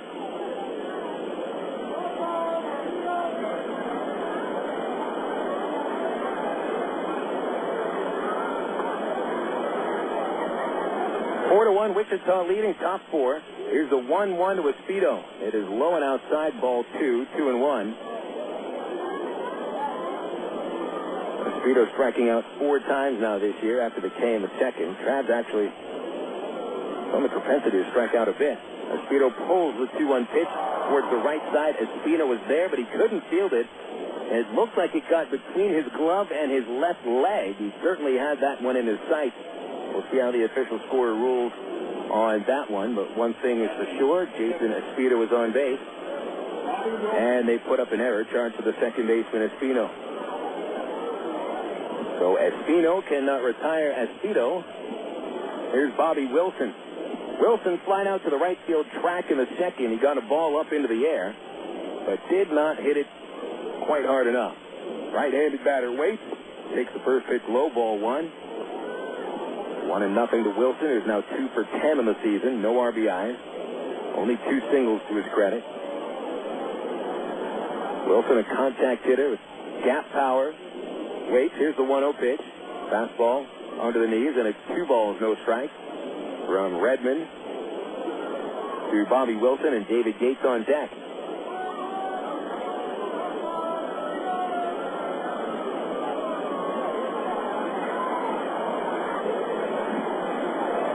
Sign taken. The kick to 2-0. Big cut and a miss by Wilson.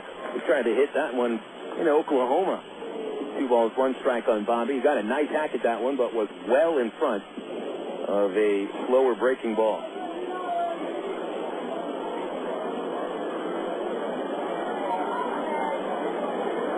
Runner going.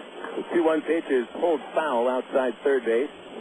A hit and run there, and Redmond did not feed the fastball that Wilson was hoping for. I mentioned Redmond's first start of the year, that 16-inning affair at Tulsa last Thursday. I mean, imagine Redmond was long gone by the time that game ended. Game didn't even start. The 30 minutes because of rain. A 2-2 pitch to Wilson is nubbed out in front of the plate. Here comes Redmond to field it. He wheels and flips the first, and that'll be in time for the second out. They'll go 1-4 with a second baseman, Espino, covering. Oh, pardon me, that was Ruiz covering, so that'll go 1-3 at first base, and Espino advances to second. Left fielder David Gates. David Gates coming up. Redmond in that game allowed one unearned run. He allowed 3 hits, 5 innings. It was Seung Jung Song who blew the game, giving up 6 runs in the 9th inning. Song is scheduled to pitch after Redmond today. Gates the batter for the Travs. They trail by 3. Gates and Espino at second. 2 outs and a first pitch high and tight, ball 1. Gates came up in the second inning in almost the same situation. Instead, there was a runner at third instead of second. And Gates grounded out to the shortstop, ending that frame. Infield and outfield straight away, not giving Gates either gap. A stretch by Redmond. He'll check the runner, come home 1-0, and it's a strike on the inside half. Gates with a check swing, didn't agree with the call, but the count is 1-1. No one holding Espino at second. He's free to roam. He'll be running on contact anyway. It looks like we'll have some action now in the Wichita bullpen. Here's the stretch by Redmond, and the 1-1 pitch to Gates is a changeup. He swings and misses, strike 2. So warming up in the bullpen is Thad Markray, and apparently it won't be Seung Jung Song pitching for Wichita after Redmond. Frank White had given their media relations guy a probable rotation, and you know that's the reason they call it probable, because it's not set in stone. Probable a lot of times means I know what I'm going to do, you don't, and I'm going to keep it that way. The 1-2, Gates swings and misses. Redmond blows a fastball by him. 6 strikeouts for Redmond through 4 innings. He pitches around an error, and the Travs strand a runner in the 4th. No runs. We'll go to the bottom of the 4th, and the Wranglers leading 4-1 over the Travs on Little Rock's ESPN 1380. Choose your reward with Arkansas Federal's new Platinum Rewards MasterCard. Cashback, airline miles, or merchandise points, and you'll never pay an annual fee. For limited time, we'll give you 1,000 reward points, and you'll get a low 6.9% annual percentage rate for the life of balance transfers. For details, call Arkansas Federal Credit Union at 982-1000 or apply online at ascu.org. Arkansas Federal, the official credit union of the Arkansas Travelers. Coca-Cola, this is Mitchell. My friend's brother is a molecular biologist, and he was saying the only way you could have gotten Coke Zero to taste like the regular Coke was to engineer it in space. I would not. Well, no, but think about the whole zero factor, like zero gravity. It makes perfect sense. Zero is for the 0 calories. To stop pretending that you don't engineer Coke Zero in space. Can you do that? I wish I could speculate on that, sir. The next launch. I just want the time for the next launch. Coca-Cola Zero. Real Coke taste. 0 calories. It's a season to remember as the Arkansas Travelers make 2006 their final season at historic Ray Winter Field. Baseball fans in Central Arkansas have been enjoying minor league baseball for 74 years at Ray Winter Field. And next year, the Travelers will be moving into a brand new stadium, Dickey Stevens Park in North Little Rock. This season is the time to come and make some memories and relive the excitement of Arkansas Travelers baseball. All season long, Little Rock's ESPN 1380 brings you the action with Phil Elson's play-by-play. Join us for Arkansas Travelers baseball here on Little Rock's ESPN 1380. This is Little Rock's ESPN 1380. Bottom of the 4th inning coming up here at Lawrence Dumont Stadium. Phil Elson with you on Little Rock's ESPN 1380. Nightfall starting to settle in to Kansas. And that'll cool things down a little bit. We were up into the high 70s at the start of this game. And we're getting down in the low 70s. Probably be in the mid to high 60s by the time this one's over. Comfortable night along the Arkansas River. Not a single cloud in the sky towards the right field. There's some bit of a bank of clouds out to the west. Heavy winds coming into the area just north of town. We should be okay in Wichita. Mitch Maier at the plate to lead off the bottom of the fourth. It's 4-1 Wranglers. Maier, left-hand batter. Righty Jesse Smith goes to work. Starts with a slider under the knees. Ball one. Check some big league scores this inning. Got a final out of Florida on the Southwest Airlines out-of-town scoreboard. Here's the windup by Smith. The 1-0 pitch to Maier is swung on, grounded foul outside first. Strike one. Maier is 1 for 1. Single and scored in the second. That single was only his third hit of the year. He's now 3 for 22. Smith with a 1-1 count. Hits the sign. Bobby Wilson wants it on the outside half. Here it is. And that one down and in, and it skips off the plate, and it's 2 balls, 1 strike. Smith nowhere near the strike zone that time. San Diego beat the Marlins 9-3. Khalil Green a couple of home runs in the Marlins opening game of the season at home. So they had a very fired-up crowd to watch a group of rookies. Pitch on the way, him in the air to left field, right to David Gates. Back a couple of steps in those same 2 steps, and he makes the catch. Out number 1 here in the fourth inning. Smith hasn't had any trouble retiring the leadoff man. Third of the last 4 that he has faced, he has set down. And a game postponed out in San Francisco. Heavy, heavy thunderstorms postponed the Giants and Astros game. And they are scheduled to make it up as part of a day-night doubleheader Thursday. Here's a pitch to Ángel Sánchez. That is high and tight, ball one. Sánchez knocked in the first run of the game. A second-inning base hit in a right field brought Butler home. And later, Sánchez would score an Adam Keene's base hit. The 1-0 is quickly hit towards short. Wood shuffles over to his right, fields it, fires it, and retires Sánchez with a second out.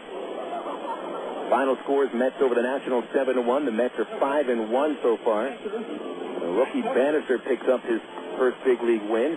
The Reds whack the Cubs 9-2.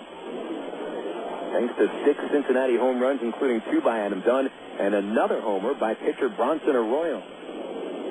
Yankees needed a 5-run bottom of the 8th to come back and defeat Kansas City 9-7 in the opening game at Yankee Stadium. The 9th consecutive year that the Yanks have won their home opener. First pitch in there to Matt Tupman, strike one. Tupman gave up his at-bat in the second to move the runners up with a bunt. He's 4 for 13 this year with the bases empty, 2 outs. Here's a 0-1 pitch. Fastball laced into the crowd at third base. That almost hit a young lady walking down one of the aisles. Thankfully, the ball zoomed right past her and not right into her. Everybody seems to be okay. It is 0-2 on Tupman, and Smith now throws the pitch, and Tupman will foul it off down the line at third, still 0-2. Boston defeated Toronto 5-3. Josh Beckett is 2-0. Jonathan Papelbon saved his 4th. And David Ortiz hit home run number 2. Smith 0-2 once again to Tupman, and it's fouled into the crowd, this time in left field. It hits off one of the seatbacks and right into the Wrangler bullpen. There's some Thad Marker still warming up out there.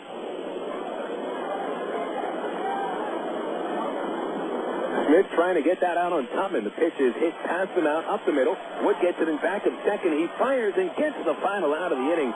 Brandon Wood fielded that ball a good 3 feet to the right side of second base. Beautiful play by Wood, and down go the Wranglers in the 4th inning, 1-2-3. Going into the top of the 5th at Lawrence Dumont Stadium, Wichita over the Travelers 4-1. This is Little Rock ESPN 1380. My mother said, no daughter of mine is driving a truck. I'm an 18-wheeling, double-clutching lady truck driver. There's nothing else I'd rather be doing. BC powder is this trucker's best friend. My day starts at 4 a.m. and ends 12 hours later. Out here on the road, there's a million things that's happening at once. I take BC for stress headache, backache. I just can't pull over when my head's pounding. The reason I take BC is because it's fast and it works. I'm Carolyn from Ashbury, NC, and my pain reliever is BC. Use director. Ag Pro knows your patient. You've had your eye on a certain green and yellow tractor for some time now. But here's a thought. Visit your local John Deere dealer for an innocent test drive. Sit in that yellow seat and feel that rugged quality. Then run the numbers. You may find you've underrated the value of a John Deere and overrated the value of patience. After all, nothing runs like a Deere. Test drive the John Deere of your choice today at Ag Pro Central Arkansas, 10504 Maumelle Boulevard, North Little Rock. Of all the days of the week, it seems that Mondays are everybody's least favorite day. Well, the Travs and the Arkansas Democrat-Gazette have a reason for baseball fans to look forward to Mondays. That's because Mondays are Democrat-Gazette family night here at the ballpark. You just pick up a copy of Monday's Democrat-Gazette, and you'll find a discount family ticket right there in the sports section. That's right. It's a coupon that admits the whole family for just $2 a person. Hey, Mondays don't sound so bad anymore, do You're listening to Arkansas Travelers Baseball. Back at Lawrence Dumont Stadium with 4 innings in the books, and the Wichita Wranglers leading the Travs by a score of 4-1. Phil Elton with you here on Lawrence on the Little Rock's ESPN 1380. Again, tomorrow is start time at 7 o'clock. And we'll have the ITT Tech pregame show at 6:40. Reminder that ITT Technical Institute have Bachelor of Science degrees available in a number of fields, and you can find your program of interest at www.itt-tech.edu. Mark Redmond in possibly his final inning of work. He's in the 5th. He struck out 6, only allowed 3 hits, walked nobody, hit 1 batter. Casey Smith will lead it off. Casey flying out to right field, leading off the 3rd inning. He begins the 5th. Lefty Redmond to the righty Casey, and Smith takes the first pitch high for ball 1. Wayne Bacon and Aaron Peel will come up next. Here's the windup by Redmond. The 1-0 pitch to Casey is lifted into left field. A line drive to Butler, and he's there to bring it in for out number 1. Smith hitting the ball very hard. In fact, one of the hardest hit balls by a Trav today, but the leadoff man retired. And here's Dwayne Bacon at the top of the Traveler order.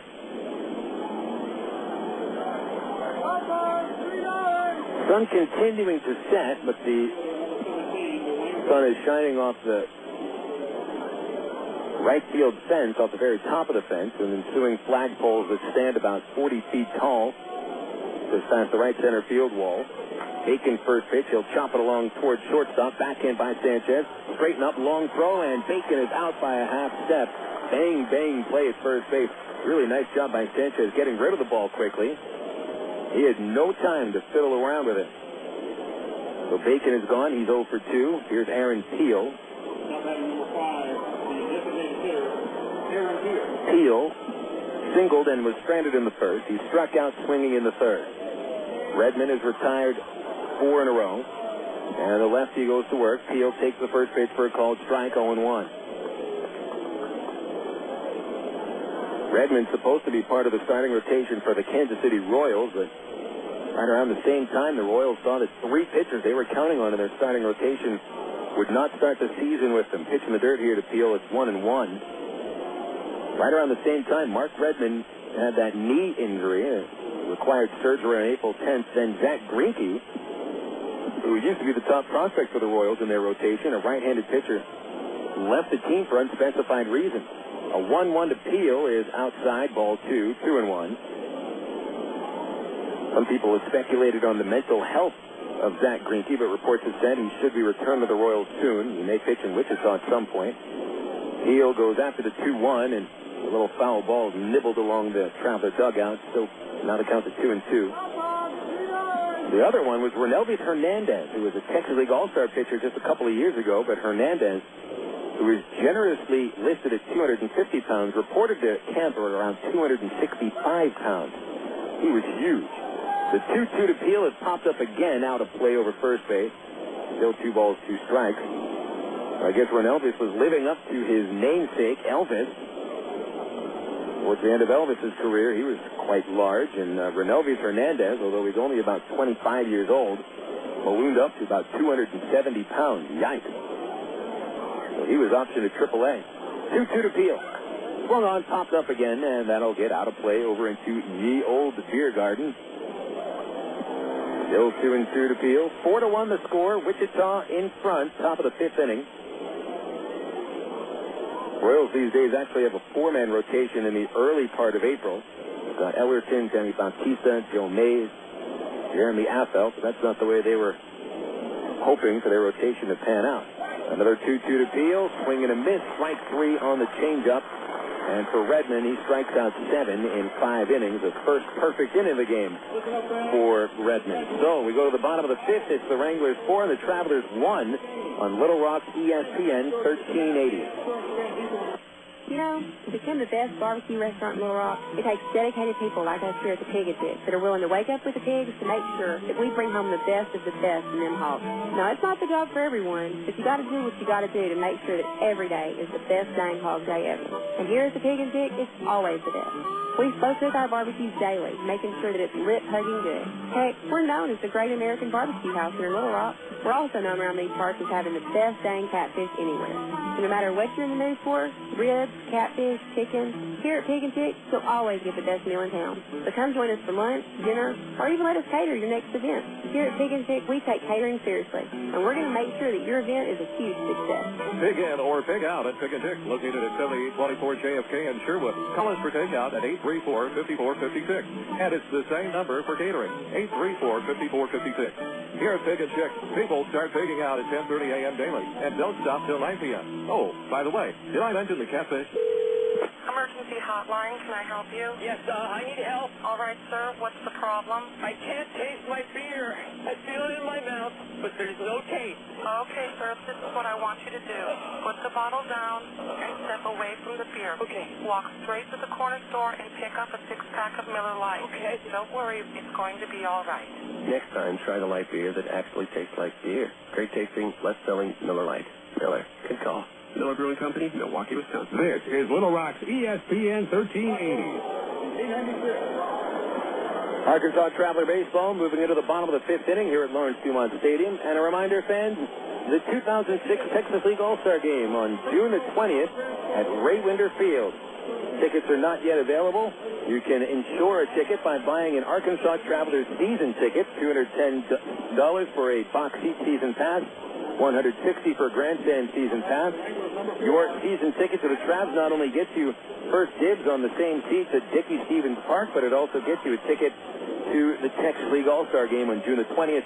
Texas League All-Star Game brought to you by the official credit union of the Travelers, Arkansas Federal Credit Union. Learn more about them on their website, afcu.org. Adam Keene will lead off the 5th for the Wranglers against Jesse Smith. Smith delivers low and inside for a ball. Jesse has actually set down 7 of the last 8 batters he's faced. Problem is, that one batter to reach since then was Randy Ruiz. He circled the bases with a solo home run. Keene fouls one right back this way. That'll hit the net in front of us, and it's 1 ball and 1 strike. Keene with the big base hit of this game.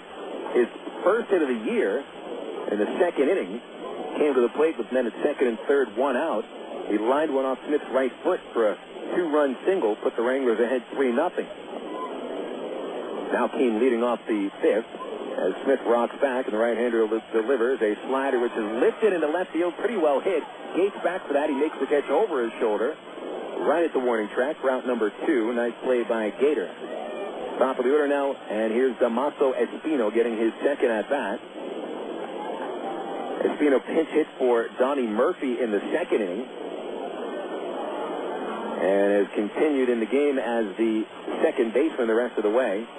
Still no reason for why Murphy had left the game. So Espino grounded out to shortstop. Right-handed batter, and Smith goes to work. Here's the first pitch. Fastball skipping up to the plate. Ball 1. Checking games in progress right now in the National League. It's the Dodgers leading the Pirates in Pittsburgh 6-5, bottom of the 6th. Bill Miller with 2 home runs for the Dodgers. The 1-1 pitch to Espino is a strike called at the knees. Pardon me, that was a 1-0 pitch. Count now 1-1 to Espino. Smith into the windup. His slider is in there for strike 2, inside corner. Miller with 2 homers. Ricky Leday hit his first. 3 Pirates going deep, all their 2nd. Ryan Domek, Jeremy Burnett, and former Traveler Jack Wilson also hit his 2nd home run. Smith looking for his first strikeout. Here's the 1-2. Swing and a miss. He got him with a slider. And Jesse Smith has now set down 6 in a row. Espino 0 for 2, and here's Chris Levansky.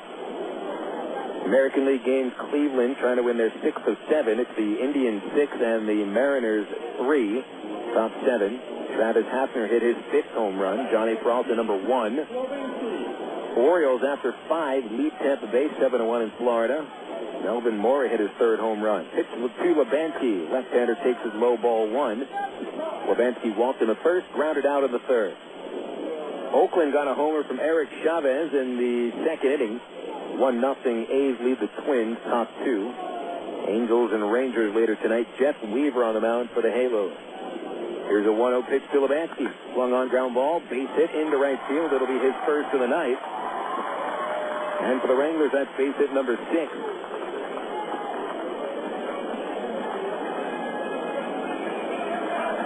So Smith had sent down 6 in a row, and now Lebansky breaks that string, and here comes Alex Gordon.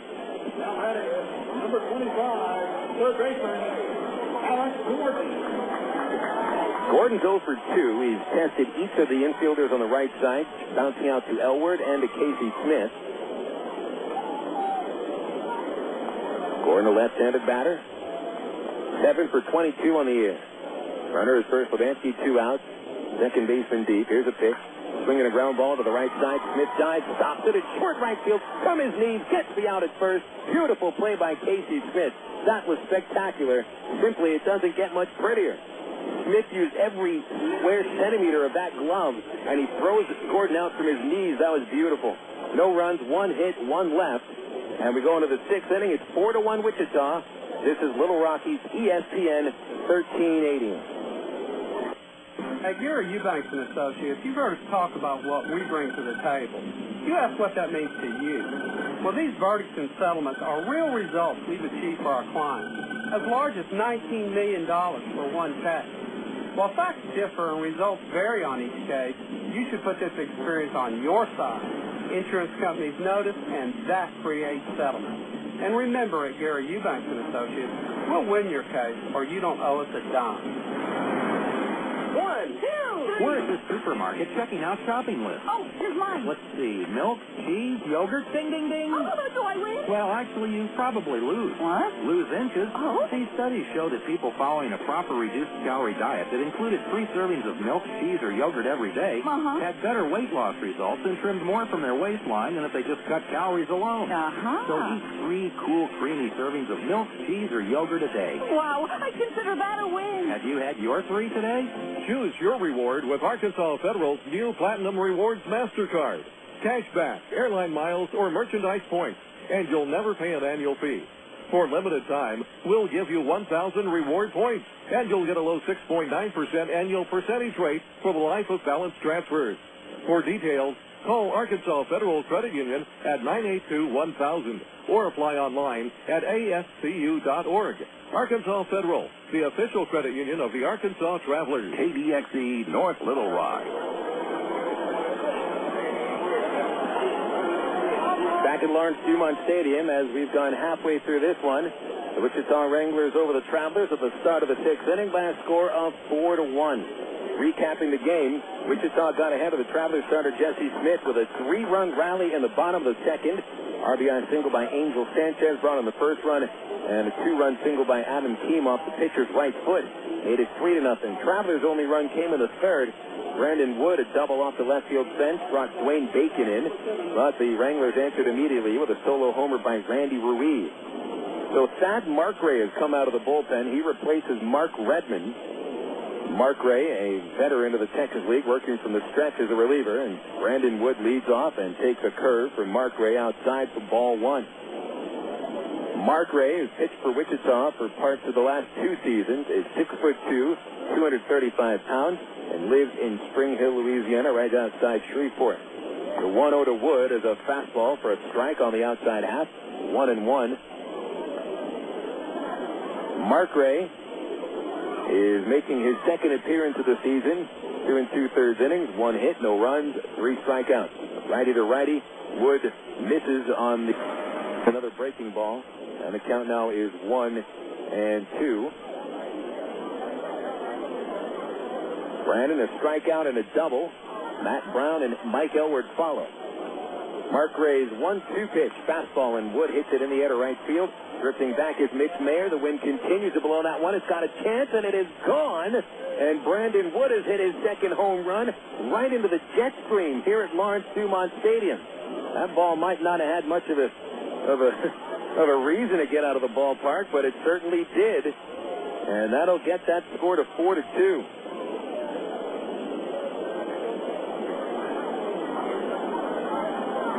Wind blown, certainly, but we'll take it. And now here's Matt Brown. So the first batter that the reliever Mark Ray faces takes him deep. Mark Ray's had some trouble with a home run previously in his career as a pitcher. Brown almost buzzed by that fastball right at the jersey, but missed him, and it's ball one. Mark Ray gave up 10 homers in 22 games last year. The year before, 7 homers in 8 games in the Texas League, so he's been touched up in the Texas League a bit. Here's a 1-0 to Matt Brown. Fastball pulled it outside third. It bounces off the fence, the railing along the third base line. A 1-1 to Brown. Brown, a strikeout and a flyout today. He's left a couple of men on base.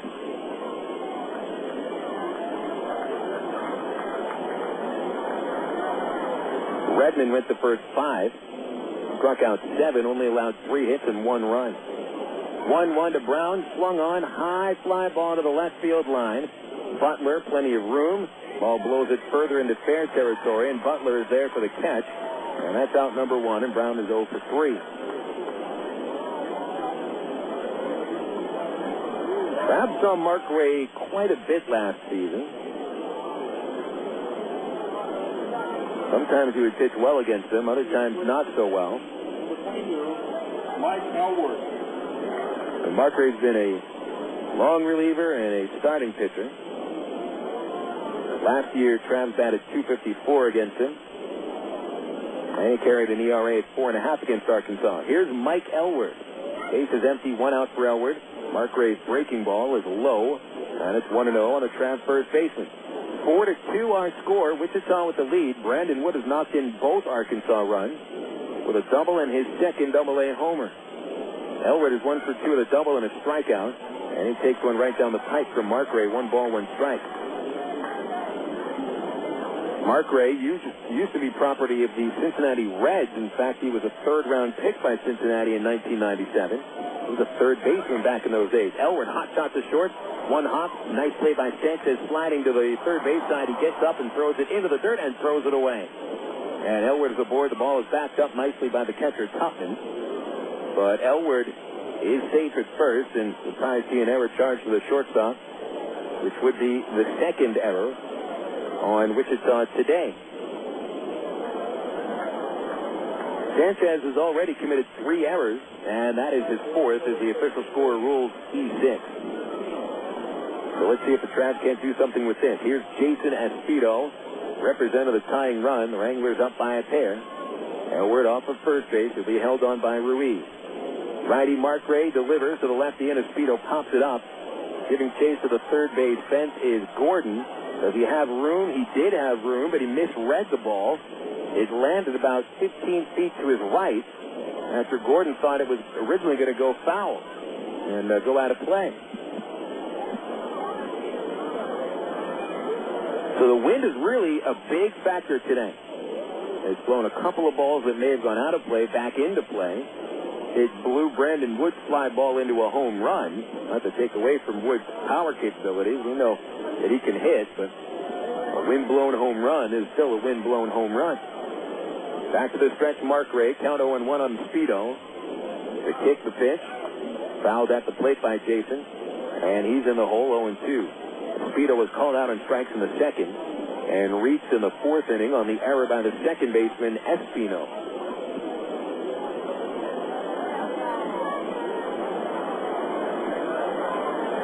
Redmond looked pretty strong. He's been on the 15-day disabled list since the start of the season and should be available to come off very soon. You know the Royals need all the pitching they can get. Here's the pitch to Espedo. Strike 3 called on the inside corner. And it's the second time Espedo's been rung up on strikes by the plate umpire, who continues to do that funky third strike dance. It's really not a good-looking third strike call. I mean, it looks like an old disco move that's been banned since 1979. But it's still entertaining to look at. Bobby Wilson, the batter, check swing on the first pitch. They will appeal it. Base umpire Froman says he went around. Strike one. Wilson fly to right field in the second. He bounced to the mound in the fourth. Represents the tying run. Bobby is 2 for 11 this year. Mark Ray at the stretch. The veteran righty delivers, and Wilson chops to third. Picked up by Gordon on a bounce. He'll flip to second a little low, but Espino digs it up. And the Travs are finished in the 6th inning. Fielder's choice for Wilson with the out at second, 5-4. Travs get a run on a homer by Brandon Wood. There was 1 hit, 1 error, 1 left. Bottom of the 6th coming up. Wichita 4, Travelers 2 on Little Rock, ESPN 1380. At one time or another, we all want to change the world in which we live, make it a better place. Introducing the new ITT Tech School of Criminal Justice. At ITT Tech, we now teach the fundamentals of the criminal justice system, along with the technology to help respond to and prevent crime. ITT Technical Institute School of Criminal Justice. Education for the future. To find out more, call 1-800-ITT-TECH or visit us on the web. You signaled your turn. You merged without cutting anyone off. You stopped because the light was red. Through rain and sleet, through dark of night, 365 and 1/4 days a year, you drive safely. Now, Allstate rewards you for being the hero you are. Introducing the Safe Driving Bonus. For every 6 months you don't have an accident, Allstate will give you an extra bonus. Actual cash off your renewal bill. That's on top of any discounts you've already received. It's time to make the world a better place to drive. That's Allstate stands. Are you in good hands? Get Allstate Your Choice Auto Insurance today. Call a local Allstate agent or 1-800-ALLSTATE. You can start earning your safe driving bonus the day you sign up. Features optional and subject to terms, conditions, and availability. Patent pending. Allstate Property and Casualty Insurance Company. Allstate Fire and Casualty Insurance Company, Northbrook, Illinois. This is Little Rock's ESPN 1380. Bottom of the 6th inning coming up here at Lawrence Dumont Stadium with the Arkansas Travelers trailing the Wranglers by a 4-2 score. Travs have managed only 4 base hits. Wichita with 6 of them. Travs flawless in the field thus far, and the Wranglers have committed 2. There'll be a little action in the Traveler bullpen at the start of this inning with Jesse Smith working in his 6th. Tim Bittner begins to loosen up. Number 43, Randy Ruiz. Smith over 5 innings has struck out only 1. He's walked 1. He has allowed 6 hits, and all 4 runs are earned. He's buckled down a little bit and pitched fairly well over the last 3 innings. Randy Ruiz leads off the 6th inning. Homer to right center his last time to the plate. Here's a pitch to Ruiz, and he swings and misses on top of a slider. Strike 1. Randy Ruiz, power prospect with the Reds for a few seasons. The Orioles for 1 year and 2 years with the Phillies. Now in his first season with Kansas City. Pitching the dirt here to Ruiz. 1 ball, 1 strike.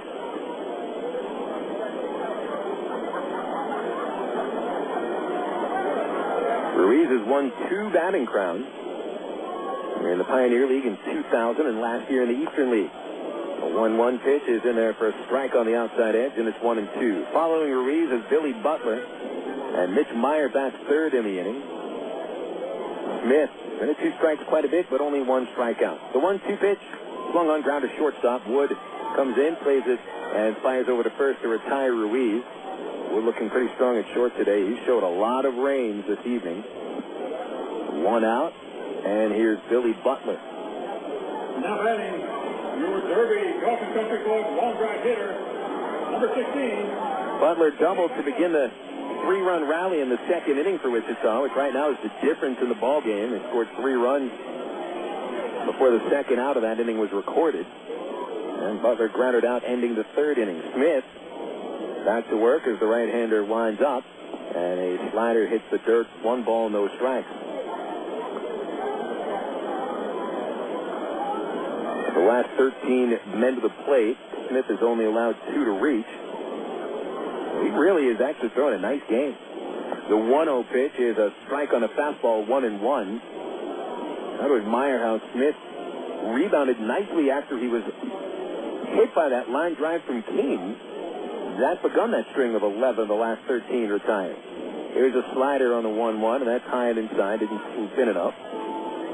2 balls, 1 strike. Nobody on base for Butler. Wichita up by a pair, 4-2. Smith kicks, rears back. Here's the 2-1.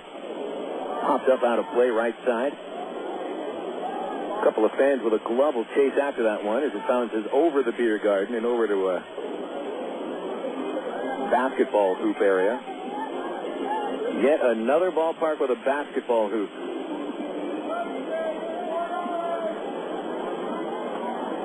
Why don't we start putting, hockey rinks in football stadiums?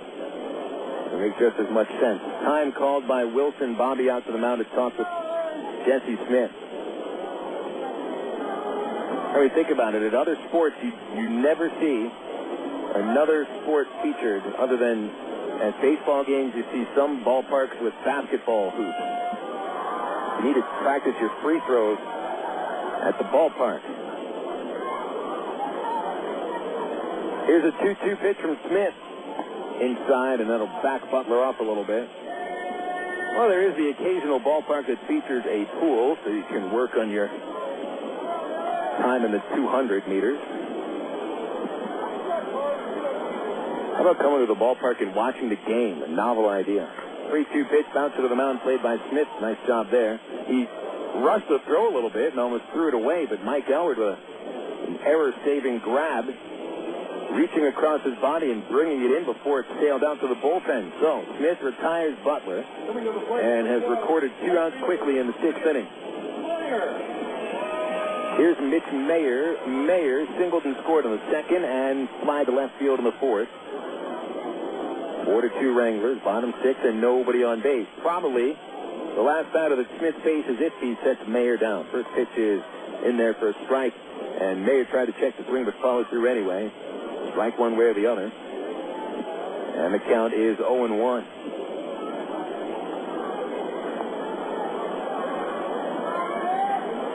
Maier, very tall and lean, leans back in the box, good speed. The 0-1 pitch is low, a slider missing, 1 ball, 1 strike. Traps on Maier a little bit last year. Got the call up to Wichita. Before the All-Star break, the pitch popped up into left field. David Gates positioned nicely, charging in, and dropping the ball. Brandon Wood ran almost right into Gates. Into second base goes Maier. Matt Brown tracks the ball down in fair grounds about 30 feet into left field. And we'll see how that one is scored. Gates certainly had that one in his sights. And he was calling Wood off, it looked like. Brandon was hustling out there as far as he could go, and he really, again, shows a lot of range from shortstop into the outfield. But it looks like he interfered maybe with the focus that Gates was putting on that fly ball. And we'll see what the official scorer rules on that one. The Maier at second for Ángel Sánchez. They're going to rule that a base hit. And really shouldn't be. But it'll be a base hit. Sánchez the batter. Man at second, 2 outs. Pitch is hit in the other shallow center field. Bacon coming in. He's there. He grabs it, inning over. So that drop fly ball turns out to be nothing. And the Wranglers go down scoreless in the 6th inning. No runs, 1 hit, 1 left. 6 innings in the books. Wranglers 4, Travelers 2. This is Traveler Baseball on Little Rock ESPN 1380. If you're looking for answers from an auto parts store, get ready. Advance Auto Parts is working harder to help you save money by doing it yourself. Get ready for ASE-certified experts who are ready to help. Get ready for in-depth information from our free do-it-yourself brochures. Get ready for Advanced TV, our exclusive in-store video network that will have you going from no way to knowing how in no time. For all the advice you'll ever need, the first place to go is Advanced Auto Parts. We're ready in advance. Okay, here you go. The perfect house. So you ready to put in a bid? A what? It's a pretty tight market, and I'd really hate to see you lose out. It's the first house you've shown us. Yeah, isn't that great? Now working with the Century 21 agent. Century 21 agents pledge to keep showing you properties until you're satisfied. Only Century 21 agents offer the Century 21 service pledge to help reduce the stress of buying real estate. Century21.com. Real estate for your world. The Century 21 pledge is offered by participating offices. Each office is independently owned and operated. Hi, this is Ken Kidd. It's Sean Arnell of Conference Call. Join us Monday through Friday right here on ESPN 1380 in Little Rock. All SEC, all the time. Join King Kincaid and me for all the SEC action. If it's SEC, it's on Conference Call. It's Conference Call Monday through Friday from 5 to 8 right here on Little Rock's ESPN 1380. You're listening to Arkansas Travelers Baseball. Boy, a comfortable night for an opening game in Wichita.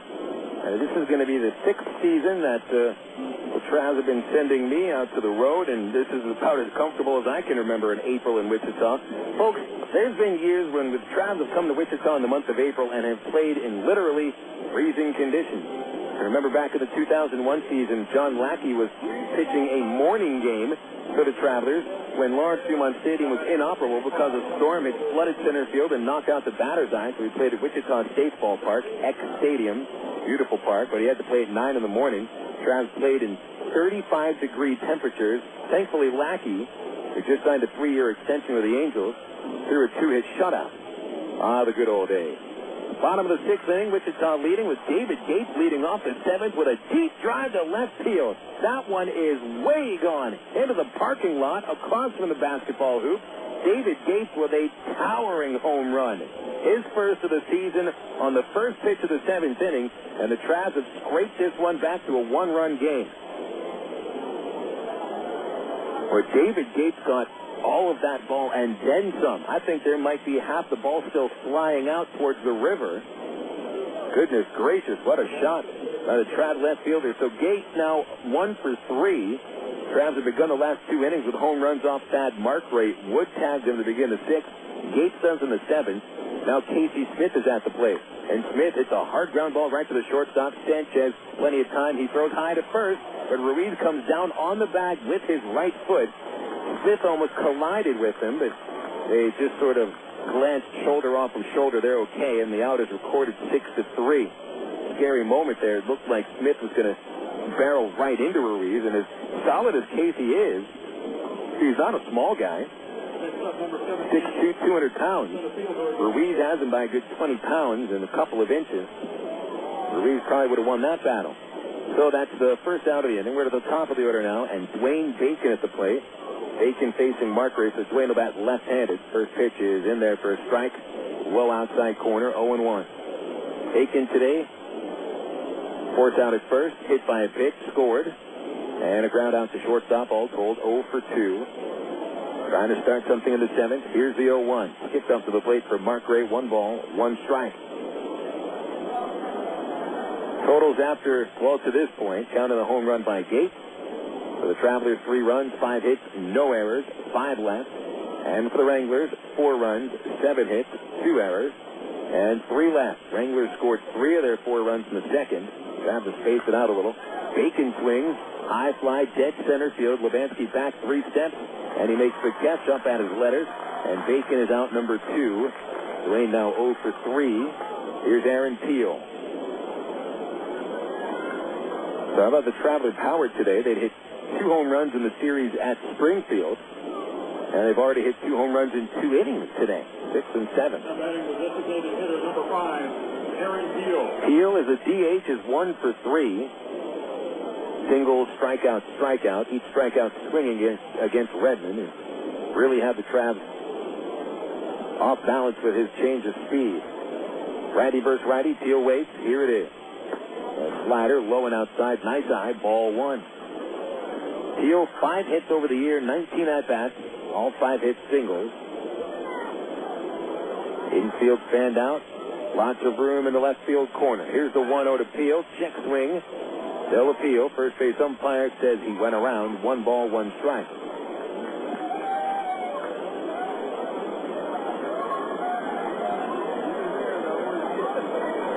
Remember, Peel hit 19 home runs at both single-A stops last year, so he's got some power.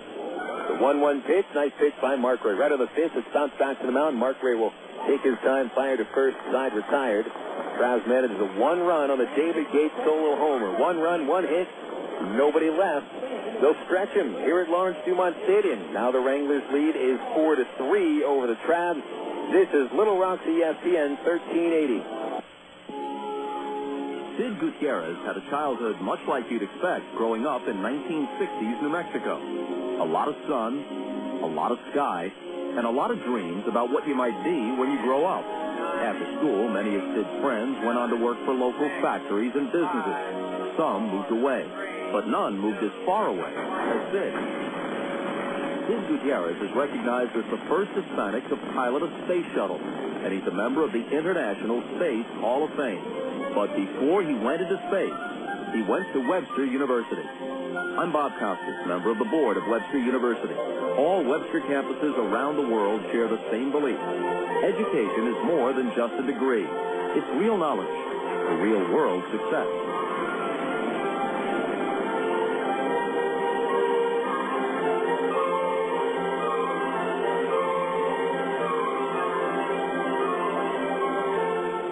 Here's the wind-up pitch on the way, and you can catch the Travs online at www.travs.com.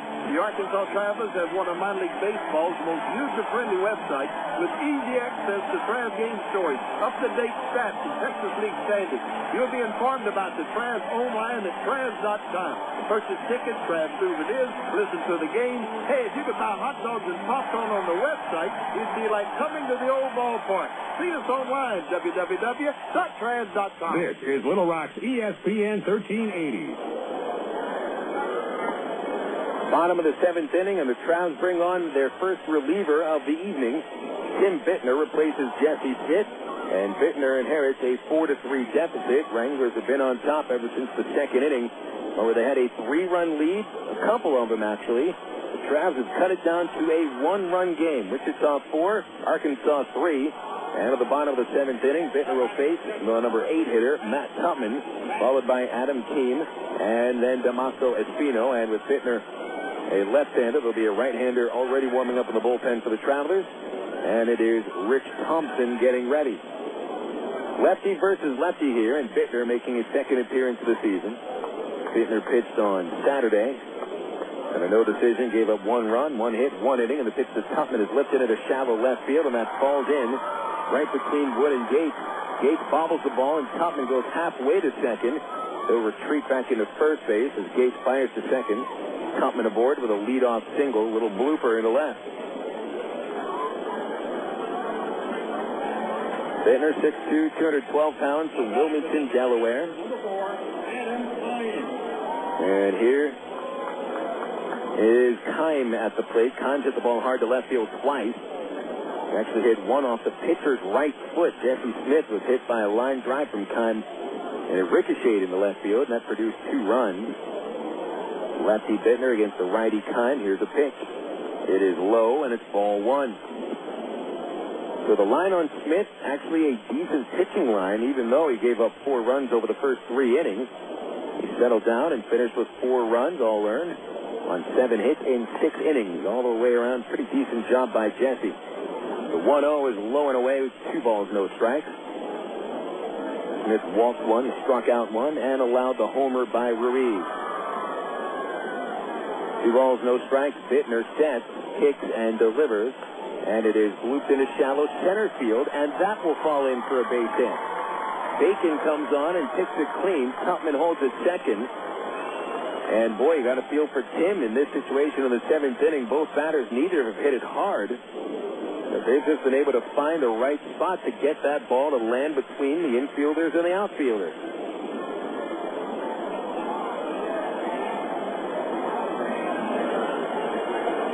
So there's 2 on and nobody out for the number 1 hitter, Damaso Espino. And you've got to anticipate the sacrifice bunt here. Wranglers had the same situation in the 2nd, and they bunted. So the Travelers do guard against the bunt. Brown comes in at 3rd. Elward plays in front of Keim at first base. Wood will charge for 3rd base. Looks like Casey Smith will charge for 2nd. From the stretch, Bittner. And the ball is bunted. Bittner's going to charge. He has 1 play. It's at first. Smith covers, and the throw is in time. The sacrifice works once again for Wichita. It goes 1-4 with the out at first base, and the other players were able to advance. So there goes Tupman for third, Kime for second. And this really puts pressure on the Traveler infield. Chris Lubanski, the hitter. Lubanski is walked, grounded out, and singled. The infield plays for out at home. So Bittner needs to get a ground ball from Lubanski. A pop-up would work, although the wind would probably carry it a little further into the outfield. From the stretch, Bittner delivers, and Lubanski takes it low, ball 1-0.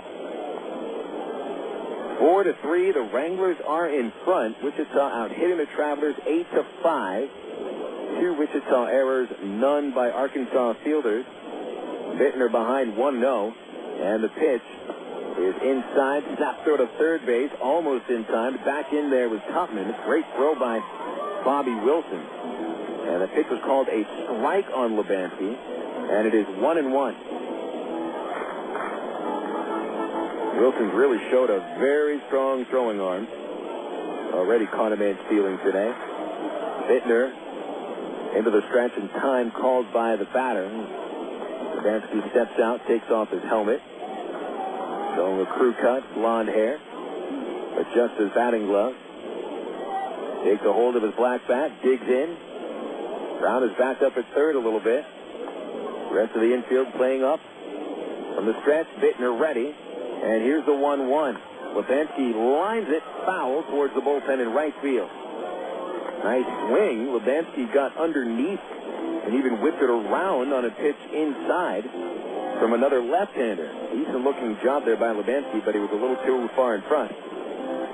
So it's 1-2, and Bittner could really use a strikeout here. Tim has had his share of strikeouts as a starter. We'll see here.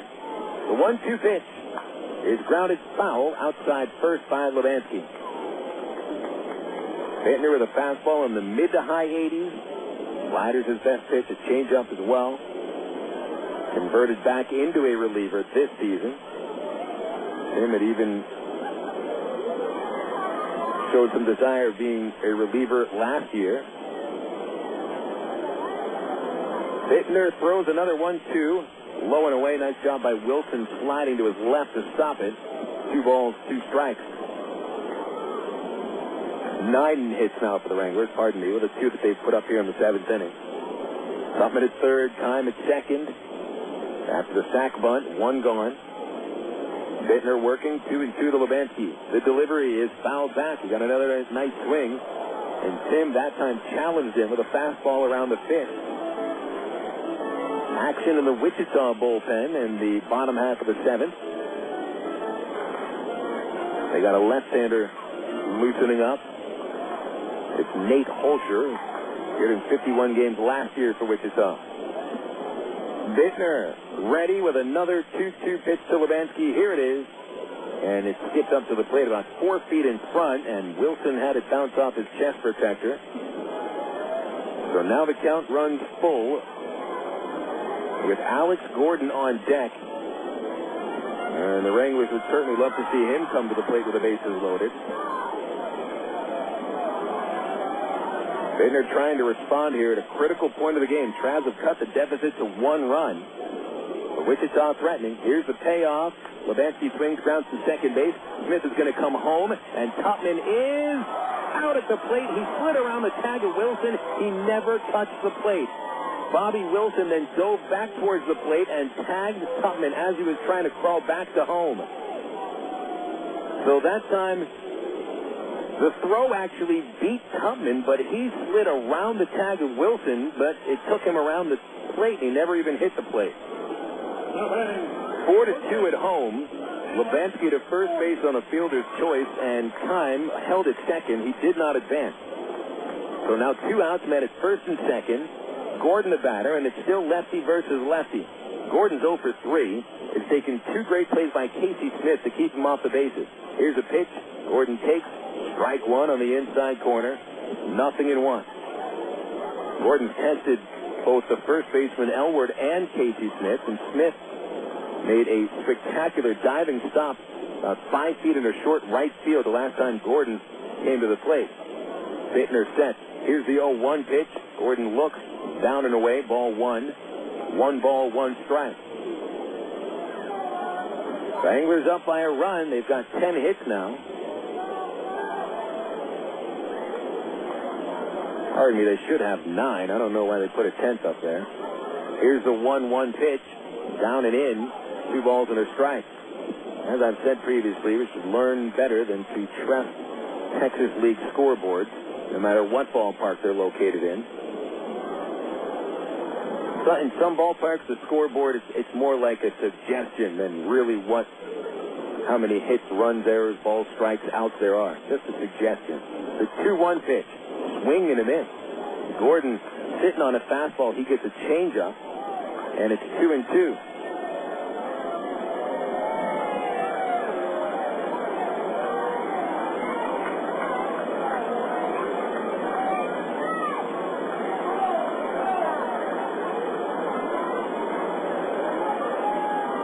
Bittner steps off the rubber, collects his thoughts, now back on top, ball behind his back.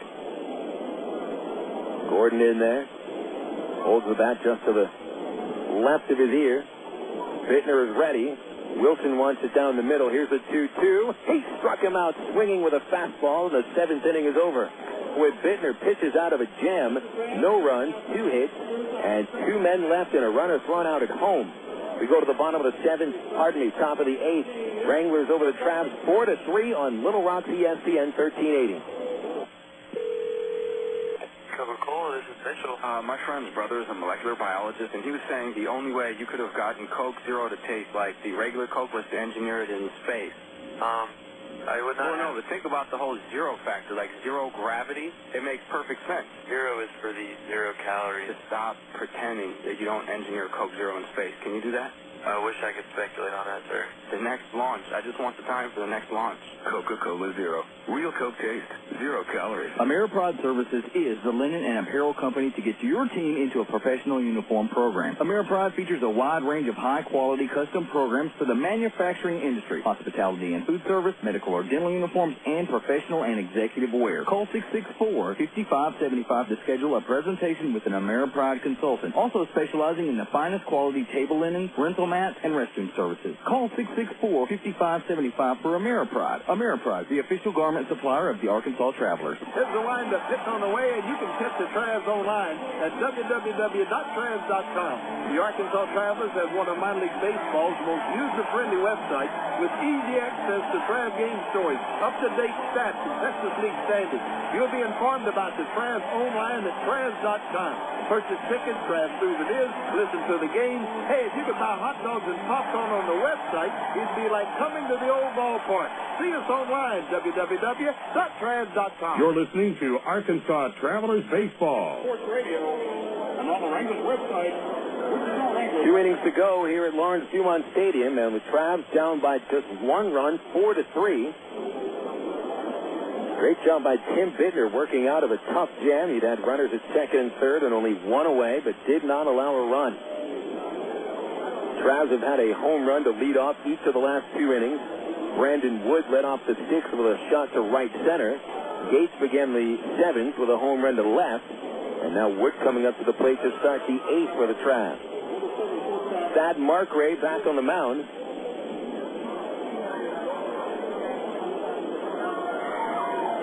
Wood has driven in 2 runs. He's 2 for 3. Markray delivers from the stretch. Brandon takes low, ball 1. Wood, Brown, and Elward to face Markray. He's working in his 3rd inning. There is Holscher warming up in the bullpen for Wichita. Markray quietly into the stretch, quietly out of the plate. A slider in the dirt, ball 2. And it is 2-0. Corpus Christi leading Frisco 1-0 there in the bottom of the 4th at Whataburger Field. Time called. There goes Tupman out to the mound. He wants to talk with Markray. The Springfield Cardinals just finished a 3-run rally in the 4th.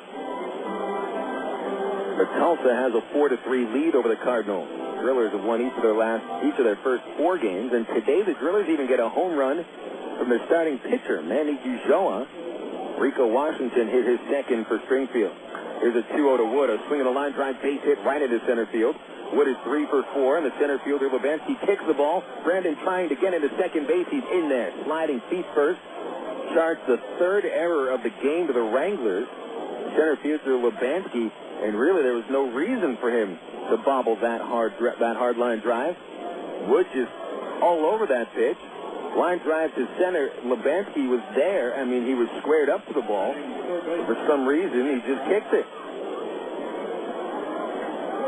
So Wood is aboard with his third hit. The tying run is in scoring position for Matt Brown.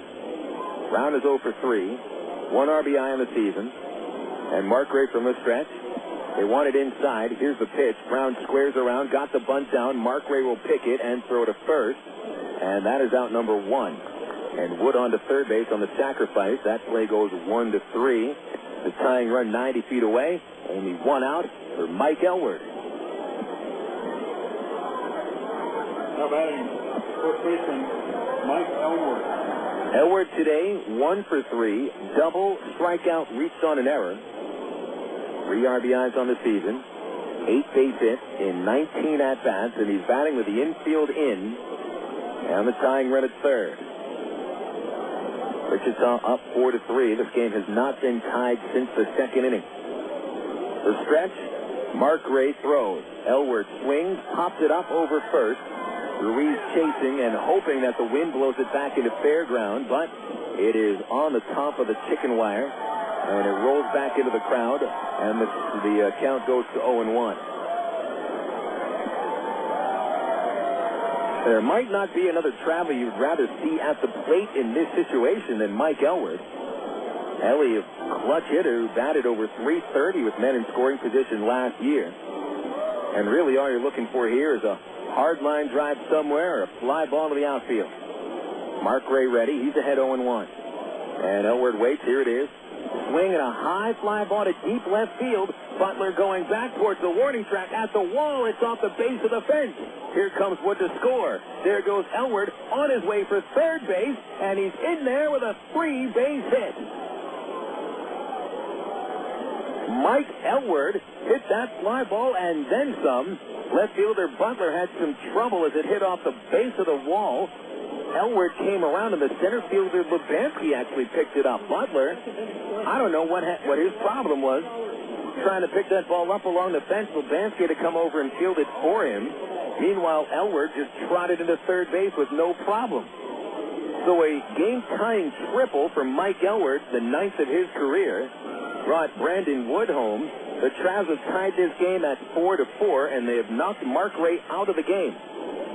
This will be an AT&T call to the bullpen, brought to you by AT&T. Go online to att.com and check out their amazingly low price for blazing fast high-speed internet. Order today and get your high-speed internet at a dial-up price that's online at att.com. Back after a 60-second break, it's the Travs and the Wranglers tied at 4 on Little Rock's ESPN 1380. Your world is suddenly changing for the better because 2 great companies have now joined forces to deliver the world that matters most. Yours.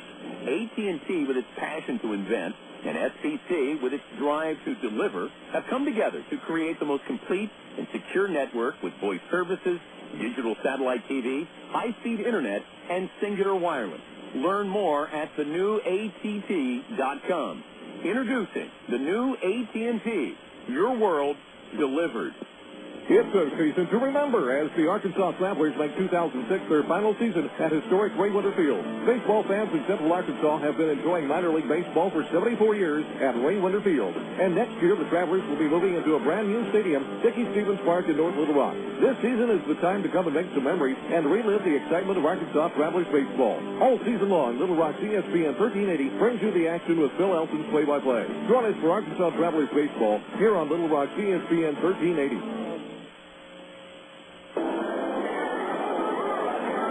Well, the Travs have come back trailing by 3 runs after the top of the second inning. They have tied this game at 4 to 4 thanks to an RBI triple by Mike Elward. It's his second base hit of the game. He brought in Brandon Wood, who is 3 for 4. They knocked Thad Mark Gray out of the ball game after 2 1/3 innings, and now Nate Holscher comes on in relief. Holscher, a second-year Double-A player, a left-hander at 6'2", 185 pounds. 2 appearances this year, 3 innings, 2 hits, 1 unearned run. Go-ahead run at third, 1 out. The batter is Jason Esposito, so it sets up a lefty on lefty. First pitch, Esposito takes a slider outside for ball 1. Esposito is 0 for 3 today. He has been called out on strikes 2 times and reached on an error by the second baseman. Holscher throws a 1-0, and Esposito takes way outside, ball 2. Markray 2 in the 3rd inning. He gave up 4 base hits, and so far 3 runs. He's still responsible for Elwood, so Markray could be the losing pitcher. Redmond, no decision. The 2-0 to Esposito, swinging a ground ball to second base. Elwood coming home. Esposito coming home, and Elwood's going to get tagged out easily by the catcher, Matt Tupman. And Esposito goes to first base on the fielder's choice. 4-2 at the plate, so each team has had a man thrown out of the plate by the second baseman over the last inning. Elwood was dead to rights the second that he even approached the plate. He knew he had no chance. He just held up and let Tupman tag him. And I think that's going to be it for Holscher. So Frank White brings in the lefty for just 1 batter, and he's going to take him out and put Bobby Wilson to face a right-hander. So we'll have another AT&T call to the bullpen. Talk, surf, watch, go, and save. Do it all and get it all with services from the new AT&T. Your world delivered. Back after another 60-second break. It's a tie game, 4-4 on Little Rock's ESPN 1380. Your world is suddenly changing for the better because 2 great companies have now joined forces to deliver the world that matters most. Yours. AT&T with its passion to invent and SPC with its drive to deliver have come together to create the most complete and secure network with voice services, digital satellite TV, high-speed internet, and singular wireless. Learn more at thenewatt.com. Introducing the new AT&T. Your world delivered. It's a season to remember as the Arkansas Travelers make 2006 their final season at historic Ray Winter Field. Baseball fans in Central Arkansas have been enjoying minor league baseball for 74 years at Ray Winter Field. And next year, the Travelers will be moving into a brand new stadium, Dickie Stevens Park in North Little Rock. This season is the time to come and make some memories and relive the excitement of Arkansas Travelers baseball. All season long, Little Rock's ESPN 1380 brings you the action with Phil Elson's play-by-play. Join us for Arkansas Travelers baseball here on Little Rock's ESPN 1380.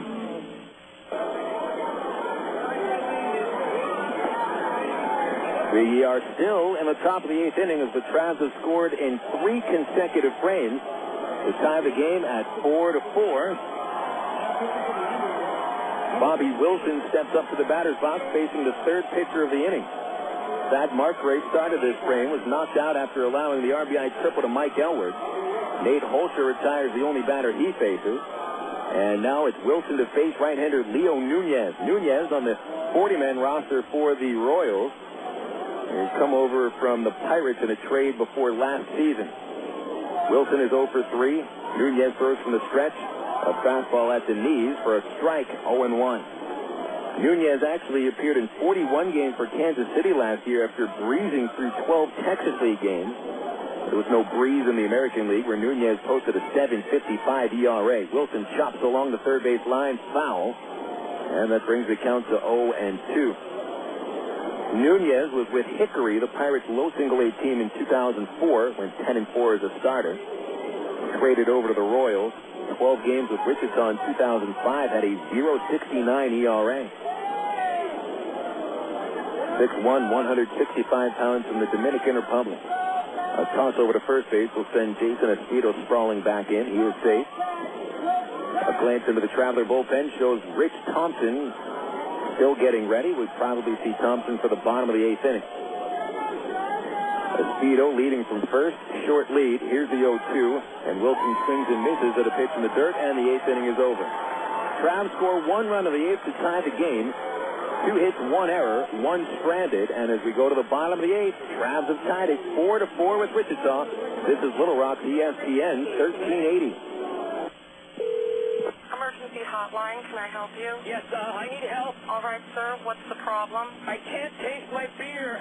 I feel it in my mouth, but there's no taste. Okay, sir, this is what I want you to do. Put the bottle down and step away from the beer. Okay. Walk straight to the corner store and pick up a 6-pack of Miller Lite. Okay. Don't worry, it's going to be all right.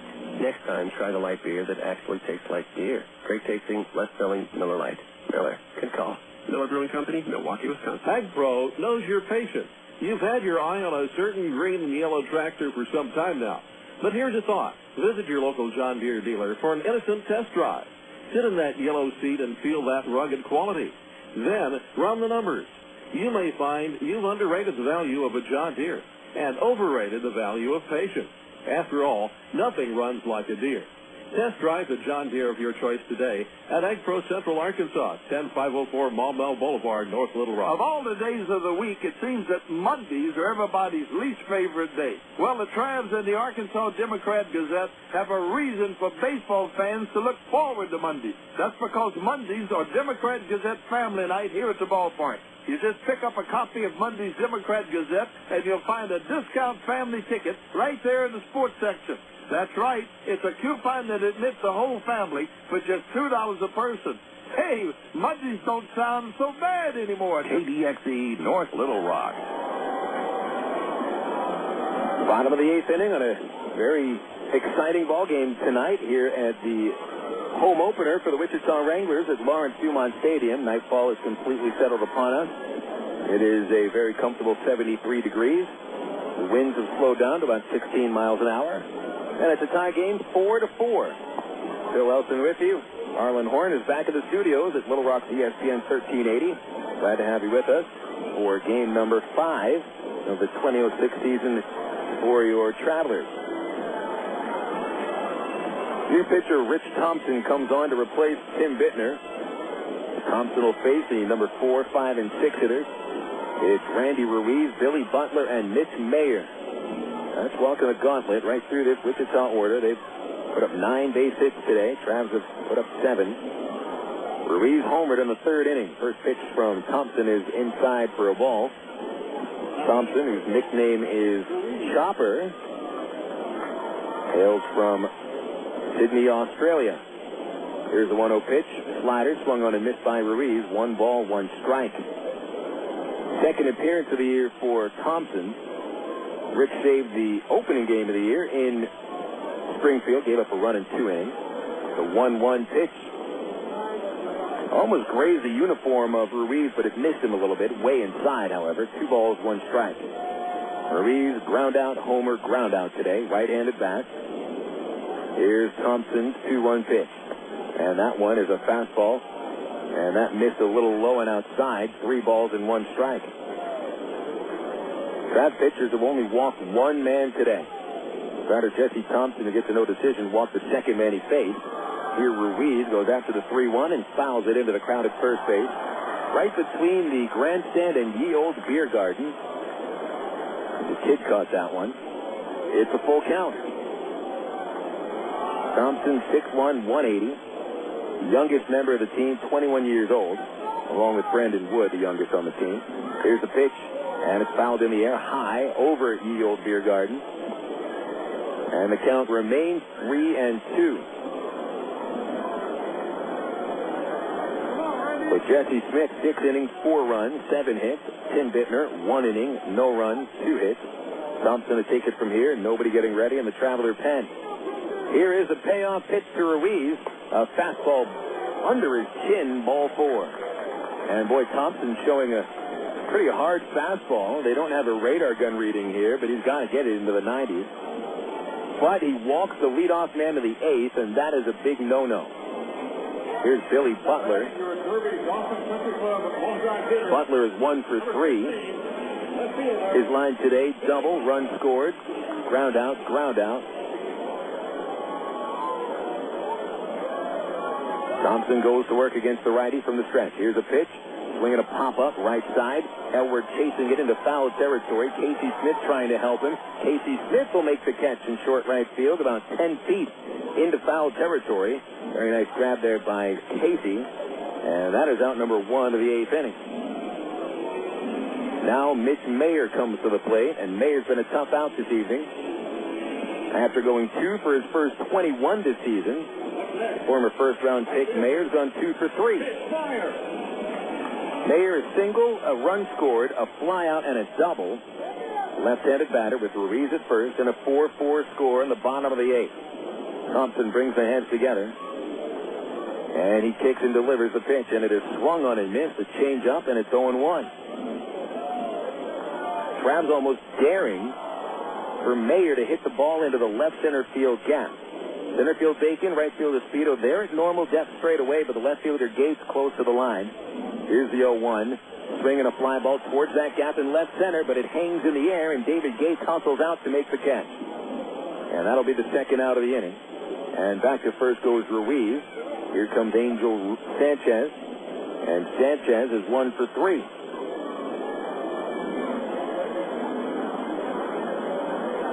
Sánchez knocked in the game's first run with an RBI single in the second. Since then, a ground out and a fly to center. Wichita's offense has pretty much been held in check ever since that second inning. Only collected 5 base hits in the 6th inning since that second inning. First pitch, and Sánchez got underneath it, pops it up right to the middle of the infield. Third baseman Brown taking charge, and Brown makes the catch with snow cone coming out of his glove. But Brownie brought it in, and the 8th inning is complete for Wichita. No runs, no hits, 1 left. We will go to the 9th tied 4 apiece. Good one on our hands tonight, and Wichita's home opener. Travelers 4, Wranglers 4, going to the 9th on Little Rock, ESPN 1380. It takes teamwork to be able to reach new goals in today's complex business environment. Each one of us should strive to be a step ahead and know how to compete in a rapidly changing world. The ITT Tech School of Business is about helping people prepare for the challenges of a competitive world.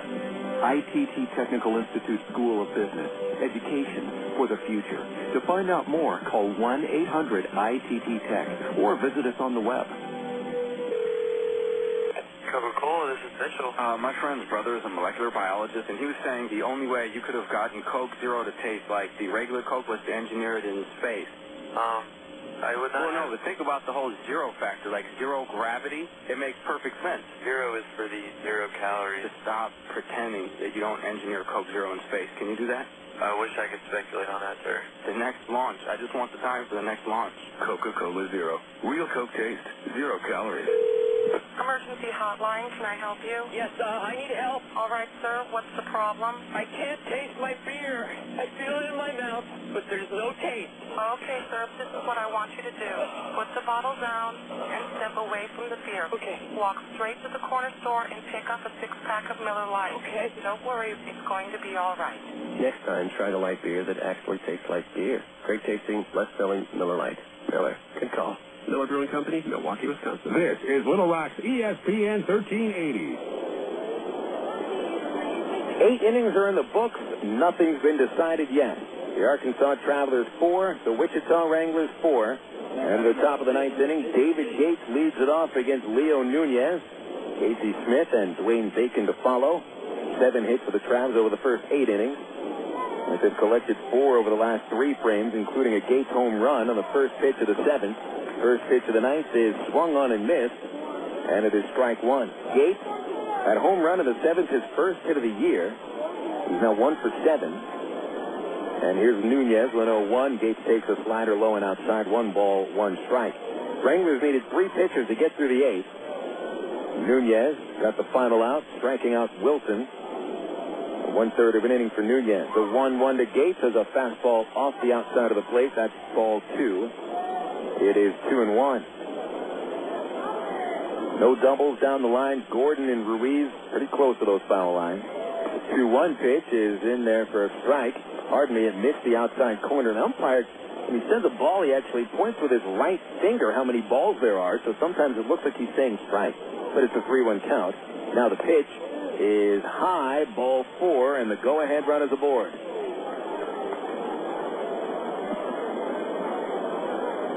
So Gates is aboard. We'll see if Tram manager Ty Boykin has something up his sleeve. One thing for certain, if the pitch hits the dirt, Gator's probably off and running for second base. You got Casey Smith at the plate. Casey 0 for 3 today. Fly to right, line to left, ground to short. Infield wants a double play. Gates leads off. Here's the stretch by Nunez. They'll throw to first, and back in there is Gates. One of the other reasons that they'll have a pitcher throw to first at this juncture in the game, not just to keep him close to the bag, but to see if the batter is squaring around. Casey didn't give a hint one way or the other. He did not square. He didn't even flinch.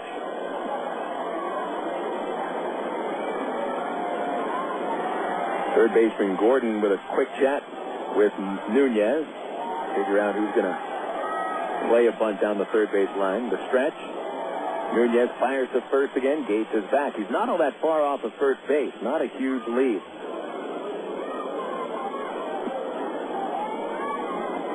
Nunez, 1 run this year in 1 inning. Here's the pitch. Casey squares. He bunts it towards the mound. It's caught in the air by Nunez, and Gates is doubled off at first.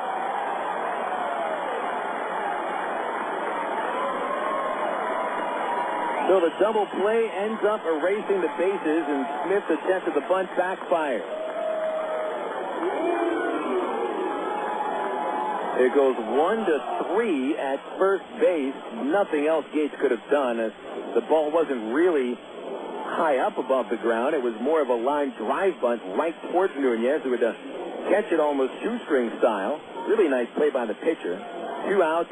Dwayne Bacon batting, and the bases now are empty. Here's a pitch, and there's a strike over the plate. It's 0-1. Bacon is 0 for 3, and he's been hit today. When the Wranglers bat in the ninth, they've got their 8-hitter Tupman, then Kime, and then the top of the order with Espino. 0-1 on Bacon, who's batting left-handed. Nunez lines up, and Bacon chops to the second baseman. Espino picks it up, flips to first, and the Travelers are finished the ninth inning. Had a chance to have the go-ahead run aboard with nobody out, but the double play ended the chances of that. And we'll go into the bottom of the ninth. Travelers 4, Wranglers 4 on Little Rock's ESPN 1380. Back on April 13th, 1932, the Arkansas Travelers opened their brand-new ballpark to thousands of breathless spectators. In Raywinder Field's 74 years as home of the Travs, it's been a breeding ground for big league talent. We've seen young men develop from fledgling minor leaguer to World Series hero and experience the highs of 9 league championships. Almost 9 million fans have spun through its turnstile. It's where we introduced our kids to the great game of baseball. We've brought dates to the bleachers and sat through rain delays with friends. We've grown up and grown older at Raywinder Field. This is our ballpark. The Travs' new home, Dickey Stevens Park, will be ready by April 2007, and the team's future is bright. But Raywinder Field has been a part of the fabric of life in Arkansas for 3/4 of a century. During the Travs' 2006 season, it's our chance to say goodbye to an old friend. Call 664-1555 or go to Travs.com. Extra innings or bust today for the Arkansas Travelers as we take this game into the bottom of the ninth. The Travs and the Wranglers tied 4-4. Top of the ninth inning was the first since the 5th that the Travelers did not manage to score a run. Made a comeback from 3 down, managing home runs by Brandon Wood and David Gates in the 6th and the 7th. Mike Elward's RBI triple in the 8th tied it up. The Travs failed to score a run on the top of the ninth. Wichita sends Matt Tupman to the mound against Rich Thompson. Thompson pitched around the leadoff walk for a scoreless 8th inning. And here is Tupman up to the plate. He is 1 for 2. He is singled, grounded to shortstop, and dropped down to sacrifice bunt. Thompson, the right-hander from the windup. Here's his pitch. Tupman takes outside. 1 ball, no strikes. Kime and Espino to follow, and if anyone reaches, they'll get to the prospects in the order. Levansky, Gordon, Ruiz. A 1-0 pitch on the way. Swung on, lifted in the air to left field. Gates coming on. He is there. He makes the catch. And there's 1 out. Nice job by Gates. Tupman, a left-hander, sliced that ball towards left field, and it was moving away from Gates, but he read it very well off the bat and made the play. Here's Kime. Kime 2 for 3 after going hitless in his first 12 at-bats. Kime's 2-run single off Jesse Smith's foot provided a couple of runs for the Wranglers in the second. A pitch to Kime, and he pops it up in a shallow left. Tough play. Brown and Wood giving chase. Gates coming in from left field, and it's Wood that makes the catch right in front of Gates. Gates was really just there to provide support. Wood had the best angle at the ball, and a very nice play by Brandon records the second out of the inning. So only 3 pitches for Thompson, yet he's gotten 2 very quick outs. Here's Damaso Espino. And Espino is 0 for 2 with a sac bunt. He's grounded out and struck out. Right-handed bat, and here's a pitch from Thompson. Fastball. There's a strike at the knees as he hums it in there, and it's 0-1. Brown behind the line at third, about 5 feet off the line. And here's an 0-1 pitch. Swung on, fouled off. Late swing by Espino. And he could not get around on the Thompson fastball. 0-2. Well, the Wranglers went 16 innings on their first game of the year at Tulsa last Thursday. And here in the home opener for the Wranglers, they're a strike away from laying extra innings again. An 0-2 pitch. A little number along the line at first. It stays fair where Elworth scoops it up and runs to the base unassisted. Put out. Down go the Wranglers. 1-2-3. And there's free baseball for the fans in Wichita. Those who thought they were paying for 9, well, who knows how many you're paying for. We're going to go to the 10th inning tied 4-4 on Little Rock's ESPN 1380. National Baseball Hall of Fame member Hank Greenberg worked as the general manager of the Cleveland Indians after his playing days were over with the Detroit Tigers. One off-season, contracts were sent out to all the players on the team for their signatures. Several weeks later, Greenberg received an unsigned contract from one player. He sent a telegram to the player. It said, "In your haste to accept the terms, you forgot to sign the contract." A telegram from the player arrived the next day. It read, "In your haste to give me a raise, you put in the wrong figures." I'm Mark Evans, pastor of the Church at Rock Creek. We remember today, in all your relationships, your perspective changes the way you look at life. The Church at Rock Creek has 4 weekend services. Worship times are Sunday mornings at 8 a.m., 9:30 a.m., and 11 a.m., and Monday night at 7 p.m. For more information, call 225-8684 or look on the web at www.churchatrockcreek.org. You are witnessing some intense pain here, folks. Throbbing muscles, swollen joints. This is pure torture. We're talking total body suffering. Not even the internal organs are... Bob, the game hasn't started yet. Game? I'm talking about me. Don't let orthopedic discomfort interrupt your life. Learn to manage it with Baptist Health in Ortho, Arkansas, the state's leaders in orthopedic medicine. To reach a specialist or for more information, call Baptist Health Helpline at 227-8478 and get back in the game. Oh, I can feel that hit up here. Travs come up to the plate at the top of the 10th inning as Sweet Caroline by Neil Diamond fades off in the distance. That's interesting music to play after 9 innings of tightly played ball. A 4-4 tie. And leading off for the Travelers, Aaron Peel. He'll take a pitch low from Leo Nunez. 1 ball, no strikes. Peel 1 for 4. Right-handed batter, Nunez throws it. Peel chops to short, and Sanchez comes on, charges. Nice play off to the side on the short hop, and he'll slip across his body, retiring Peel. Aaron now 1 for 5. That'll bring up Brandon Wood. Wood's been the toughest out of the game for either team. After striking out in his first at-bat against Mark Redmond, Wood took Redmond to the top of the left field fence for an RBI double in the 3rd. Homered off Thad Markray to begin the 6th inning, and scored the tying run of the 8th after leading off with a single. He would score on a triple by Mike Elworth. Here's a pitch from Leo Nunez, and Wood hits it a ton in a dead center field. Levansky giving chase. It's over his head off the base of the wall. Wood has his 4th base hit of the game. It's going to be a stand-up double.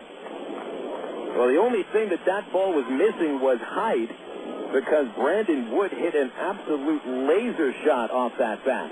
It got to the base of the center field fence quicker than any ball should. And Brandon Wood is 4 for 5 today. He had 4 hits in his first 14 at-bats. He's got 4 hits in his last 4.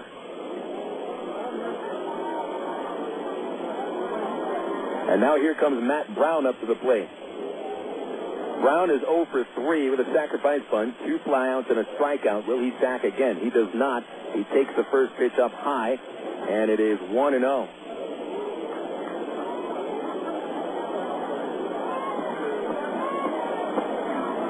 No one really holding Wood at second base. Espino is the closest. The pitch on the way. That is low. It gets behind Tupman, and Wood gets third base easily.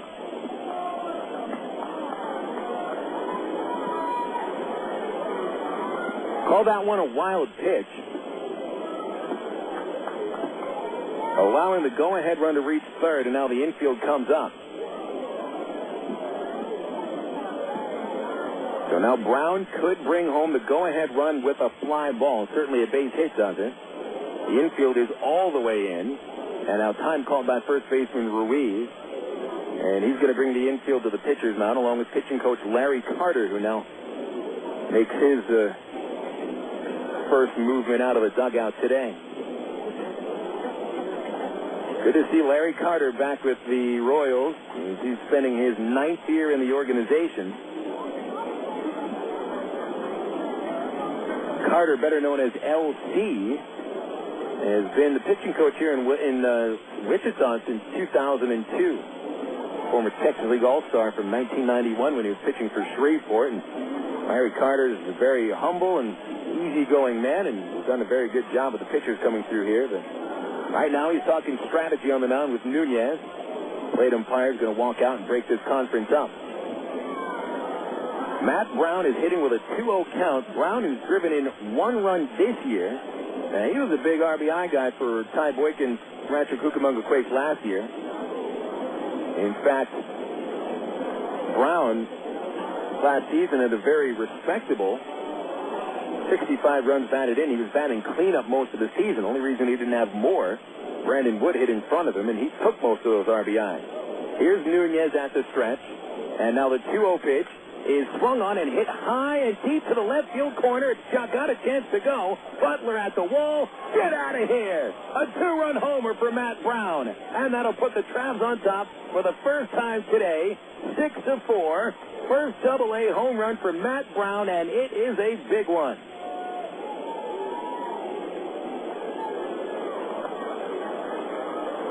Nunez left it sitting on a tee. Dead red fastball on a 2-0 count, and Brown smokes it. The Travs trailed 3-0 after 2 innings. They now lead 6-4 in the top of the 10th.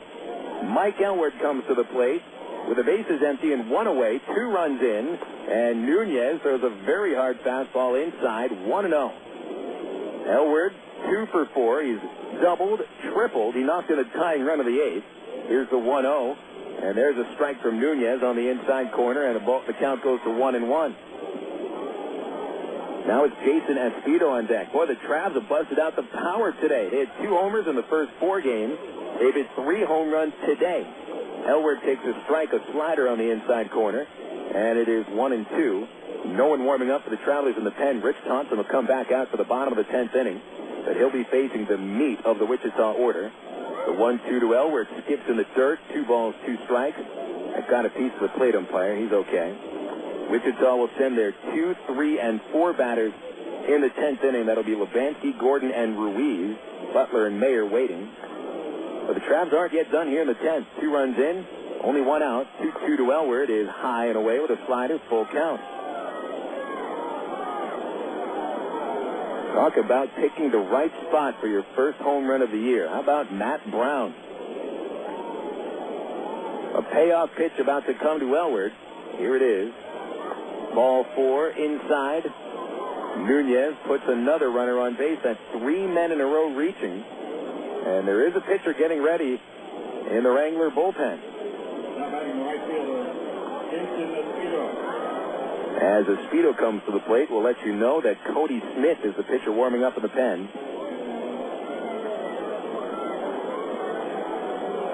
Nunez having a rough go of it in the 10th inning. 1 out double by Wood, home run by Brown, and a walk to Elward. Now it's Esposito batting, left-hander. Righty Nunez deals a slider under the knees. 1 ball, no strike. Checking the Texas League games, Springfield put up 6 runs in the 5th inning. Cardinals lead the Drillers 9-4 in the top of the 7th. Runner going, the pitch is outside. Here's the throw to second. Elward is going to be out at second base. It's not even close. And that play will go 2-6 at second base. Caught stealing is Elward. The second Traveler caught stealing today. Pardon me, the first. They also had a man steal a base earlier.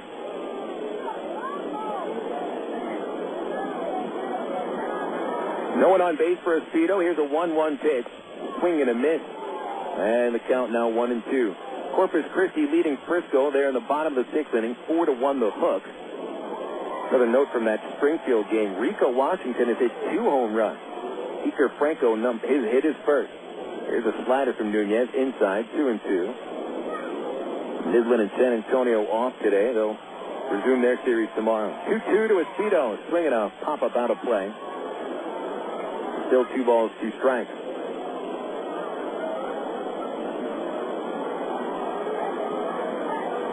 Pirates came back to beat the Dodgers 7-6. 4 Pittsburgh home runs, both Wilsons for Nixon Doman. It's to Espedo, up high, and a 3-2 count. Baltimore beat Tampa 8-4. Chris Benson got his first win as an Oriole. Cleveland won their 6th, 9-5 over the Mariners. Cliff Lee got his first win of the year. Another foul ball by Espedo stays alive on the 3-2 count. Angels and Rangers just got underway. They're the last game to start. Be sure to stay tuned for the Allstate Insurance postgame report. We'll get you all the scores. Here's the 3-2. Espedo swings another high fly ball. This one deep into left center field. Levansky at the warning track, and that ball is gone. And Espedo's hit the 4th home run of the game for the Travs.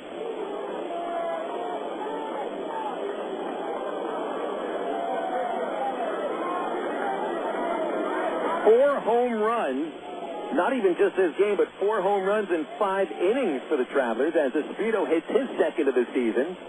And the Travs are teeing off on Leo Nunez. It's now 7-4. And that's going to be it for the young right-hander. Nunez, boy, I mean, he just looks like he just ran over his puppy, and he didn't even see the puppy there when he was backing up. He looks dejected. His shoulders are limp. His arms hanging down. His head is hanging. Got a feel for him. That's a rough outing. It'll be a pitching change for the Wranglers here in the 10th inning. Brought to you by the AT&T call to the bullpen. AT&T Yahoo high-speed internet is blazing fast, and you won't believe the price. Go online to att.com and order your high-speed internet at a dial-up price today. Back after 60 seconds as the Travs have broken it up. It is the Arkansas Travelers 7 and the Wichita Wranglers 4 on Little Rock ESPN 1380. Your world is suddenly changing for the better because 2 great companies have now joined forces to deliver the world that matters most. Yours. AT&T with its passion to invent and SPC with its drive to deliver have come together to create the most complete and secure network with voice services, digital satellite TV, high-speed internet, and singular wireless. Learn more at thenewatt.com. Introducing the new AT&T. Your world delivered. It's a season to remember as the Arkansas Travelers make 2006 their final season at historic Ray Winter Field. Baseball fans in Central Arkansas have been enjoying minor league baseball for 74 years at Ray Winter Field. And next year, the Travelers will be moving into a brand new stadium, Dickie Stevens Park in North Little Rock. This season is the time to come and make some memories and relive the excitement of Arkansas Travelers baseball. All season long, Little Rock ESPN 1380 brings you the action with Phil Elson's play-by-play. Join us for Arkansas Travelers baseball here on Little Rock ESPN 1380. A very impressive last few innings for the Arkansas Travelers against Major Leaguer Mark Redmond, who was down on rehab assignment over the first 3 innings. They managed only 3 hits in 5 innings and scored 1 run and trailed by 3. But ever since the Royals minor league pitchers for the Wranglers have gotten into this game, the Travs have busted it out a little bit. In fact, they have put up 8 base hits over the last 5 innings, with 4 of them coming as home runs. And they have knocked out Leo Nunez. And the Wranglers counter with a right-hander, Cody Smith. And so it is Smith to take over and face Bobby Wilson after Jason Espedo's home run, which was the 2nd home run of the inning. Matt Brown's 2-run shot put the Travs in front by 2. Espedo's solo homer made it a 3-run cushion, and now it's Wilson batting 0 for 4. And here's Smith going from the windup, a pitch on the way to Brown, and it's a curve low. 1 ball, no strikes. Well, Nunez was able to get 2 outs here in this 10th inning. One of them came when a man caught stealing. Here's a 1-0 pitch. Wilson takes a fastball, and that is ball 2 off the outside corner, 2-0. All told, Nunez goes 2 innings, and he gives up 3 hits, 3 runs. They're all earned. That's his line. It is complete. He did walk 2 and struck out 1. Smith misses in the dirt, ball 3. 3-0 to Wilson. David Gates on deck. He has also homered today. The homers by Wood, Brown, Espedo, and Gates. Pitch to Wilson way outside. Ball 4. And so the Travs work the walk. It's the third walk issued by the Wranglers pitching staff. And here comes Gates. Travelers 7, Wichita 4. We're in the top of the 10th inning. 10 Trav hits, 9 for the Wranglers. No Arkansas errors committed, yet Wichita has committed 3. Gates the batter. He is 1 for 3. Ground out, strikeout, home run, walk. The home run was a solo shot to begin the 7th. Pitch on the way. A curve under the knees. Ball 1. Cody Smith, 6'3", 200 pounds, 23 years old, from Santa Maria, California. He's the 5th pitcher of the night for Wichita. And here's a 1-0 pitch. Gates a check swing. It is low. It's ball 2. The Wranglers over the first 4 games of the year collected an ERA of 5.22, and it's going to go up today. 7 runs, all of them earned as of now in 10 innings. The stretch and the 2-0 pitch, a swing and a miss as Gates tried to hit his second home run of the night. And Smith gets applause just for throwing a strike over the plate. 2 balls and a strike on Gates. And Wilson pretty comfy over there at first with his lead. The stretch. Smith at the numbers, and his pitch is laced into left field off the glove of the shortstop Sanchez, who had to reach out just to have a chance to catch that one. It'll be a base hit for Gates. It's his second, number 11 for the Travelers. And, boy, they really continue to swing the bat very well. Here in this 10th inning, the last 6 Traveler hitters have reached safely. One of them was thrown out stealing during that time. Here comes Casey Smith. Smith is 0 for 4. He tried to bunt the runner up in the 9th inning, but instead lined it back to the pitcher, which started a double play. Wilson at second, Gates at first. 2 outs, top 10. Here's a pitch from Smith.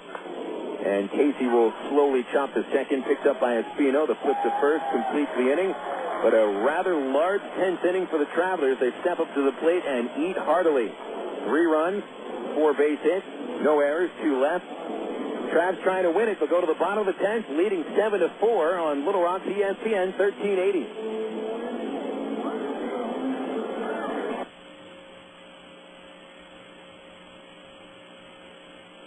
Call the score. Here's the 3-2. Espino swings. Lebansky at the warning track, and that ball is gone. And Espino hits a... Your world is suddenly changing for the better because 2 great companies have now joined forces to deliver the world that matters most. Yours. AT&T, with its passion to invent, and SPC, with its drive to deliver, have come together to create the most complete and secure network with voice services, digital satellite TV, high-speed internet, and singular wireless. Learn more at thenewatt.com. Introducing the new AT&T. Your world delivered. It's a season to remember as the Arkansas Travelers make 2006 their final season at historic Ray Winter Field. Baseball fans in Central Arkansas have been enjoying minor league baseball for 74 years at Ray Winter Field. And next year, the Travelers will be moving into a brand new stadium, Dickie Stevens Park in North Little Rock. This season is the time to come and make some memories and relive the excitement of Arkansas Travelers baseball. All season long, Little Rock's ESPN 1380 brings you the action with Phil Elson's play-by-play. Join us for Arkansas Travelers baseball here on Little Rock's ESPN 1380.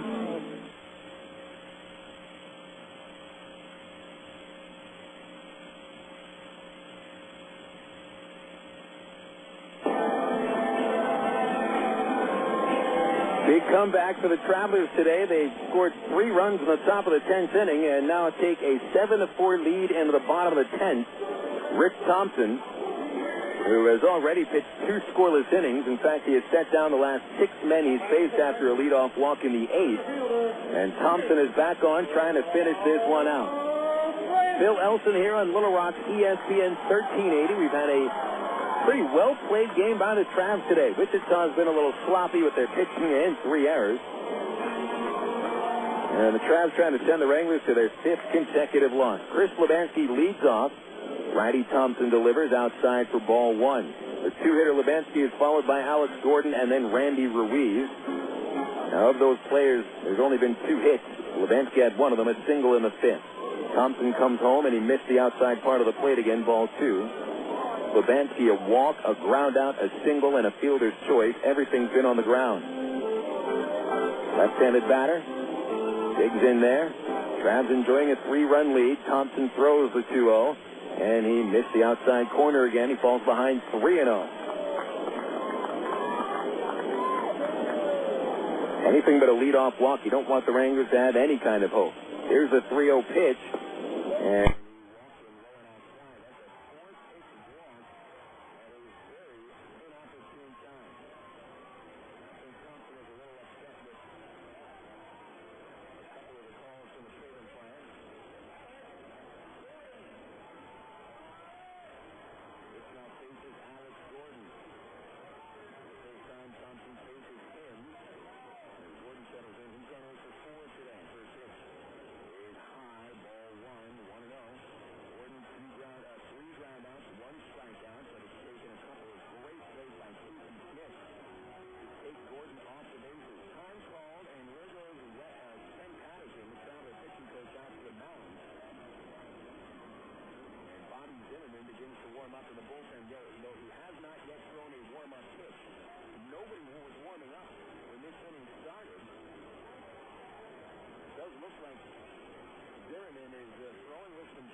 somebody ready to go in case Thompson continues to struggle, but Zimmerman has only now begun to warm up.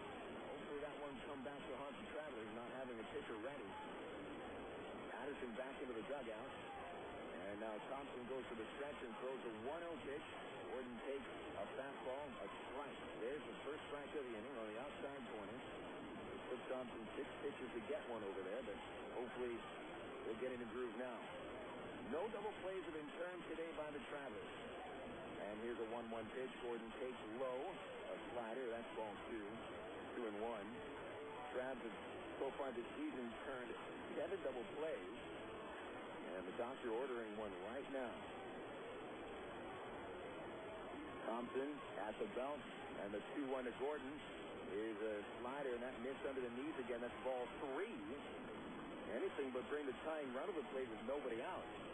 Wind picks up a little bit. It is switched now. The wind is no longer blowing out towards the left field. It's blowing across the outfield left to right. So we've got swirling winds now. And now the 3-1 pitch to Gordon is inside, and Thompson walks his second in a row to start the inning.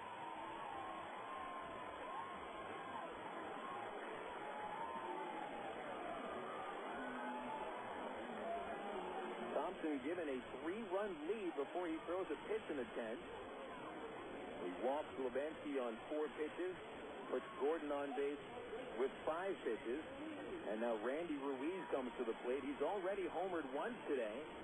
He's got that strong wind blowing across the outfield left to right, but it still could aid a ball going towards the right field corner.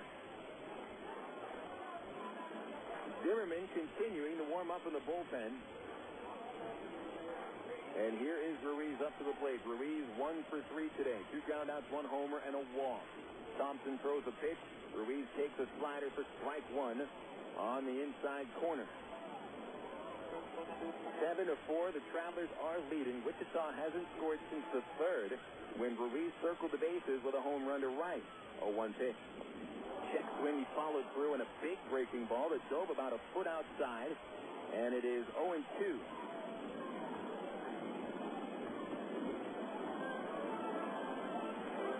Ruiz seemed a little jumpy on that pitch. Thompson steps off, looks over at second base. No one holding Lubanski on. Travelers infield really trying to focus on turning a double play. 0-2 pitch. A swing and a miss. He took care of him on 3 pitches. Got him with a slider. And there's out number 1.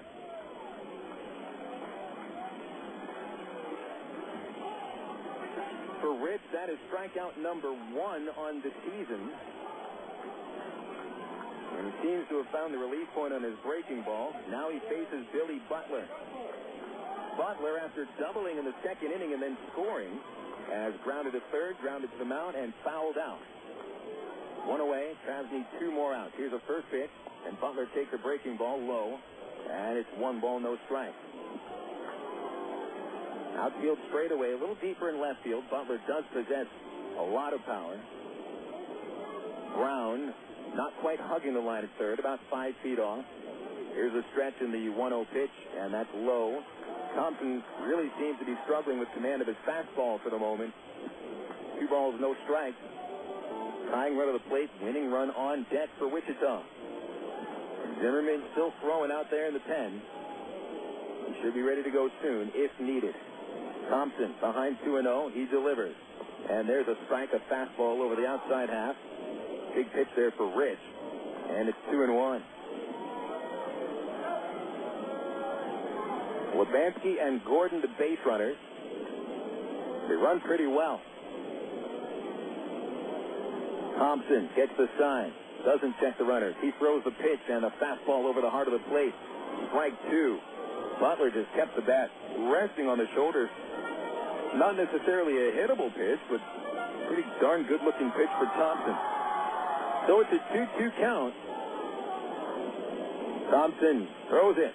A swing and a miss. He struck him out on a slider, and Butler looked completely out of place there. Both his feet were moving as he swung. He was completely fooled.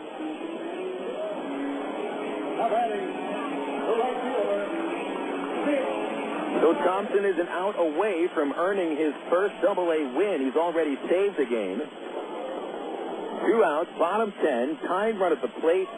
Left-handed hitting Mitch Maier. He's 2 for 4. First pitch from Thompson, high and away, ball 1. Maier, second inning single, scored. 4th inning fly to left. 6th inning double to left. 8th inning fly to left. He's been going to left field all game.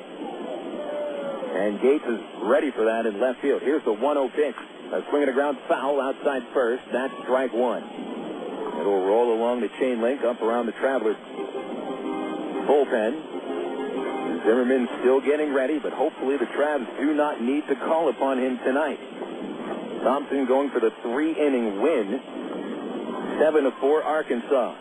The 1-1 pitch on the way. Maier takes strike 2 on the outside corner.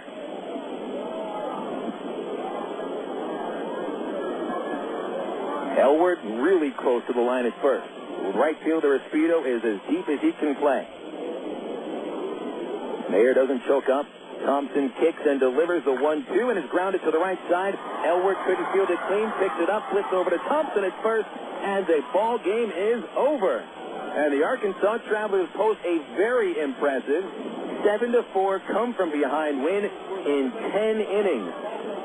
For the Wranglers in the 10th, no runs, no hits, 2 runners left, and the final score in opening day at Lawrence Dumont Stadium, the Arkansas Travelers 7 and the Wichita Wranglers 4, and you can put it in the book. Very well played game by the Travs. Wichita commits 3 errors. The Travs perfect in the field, and they celebrate with high fives and butt slaps. The Travs' 3rd win of the season. They're now 3-2. The Wranglers drop to 0-5. Coming up next, we'll have the Allstate Insurance postgame report. We'll have the totals. We'll have the recap right after this on Little Rock ESPN 1380. What if there were no bad drivers? What if everyone always follows the speed limit? What if 10-car pileups didn't exist? In a world like that, we'd all be better off. It's why Allstate is introducing 2 incentives to drive safely. For every 6 months you don't have an accident, you'll get cash off your renewal bill with a safe driving bonus. And for every year of safe driving, you'll get $100 off your deductible with deductible rewards. Another year, another $100 off, up to $500. But it's not just about saving money. Safe driving also saves lives. It's time to make the world a better place to drive. That's Allstate stands. Are you in good hands? Get Allstate Your Choice Auto Insurance today. Call a local Allstate agent or 1-800-ALLSTATE. You can get $100 off your deductible the day you sign up. Features are optional and subject to terms, conditions, and availability. Deductible rewards apply to collision coverage. Patent pending. Allstate Property and Casualty Insurance Company and Allstate Fire and Casualty Insurance Company, Northbrook, Illinois.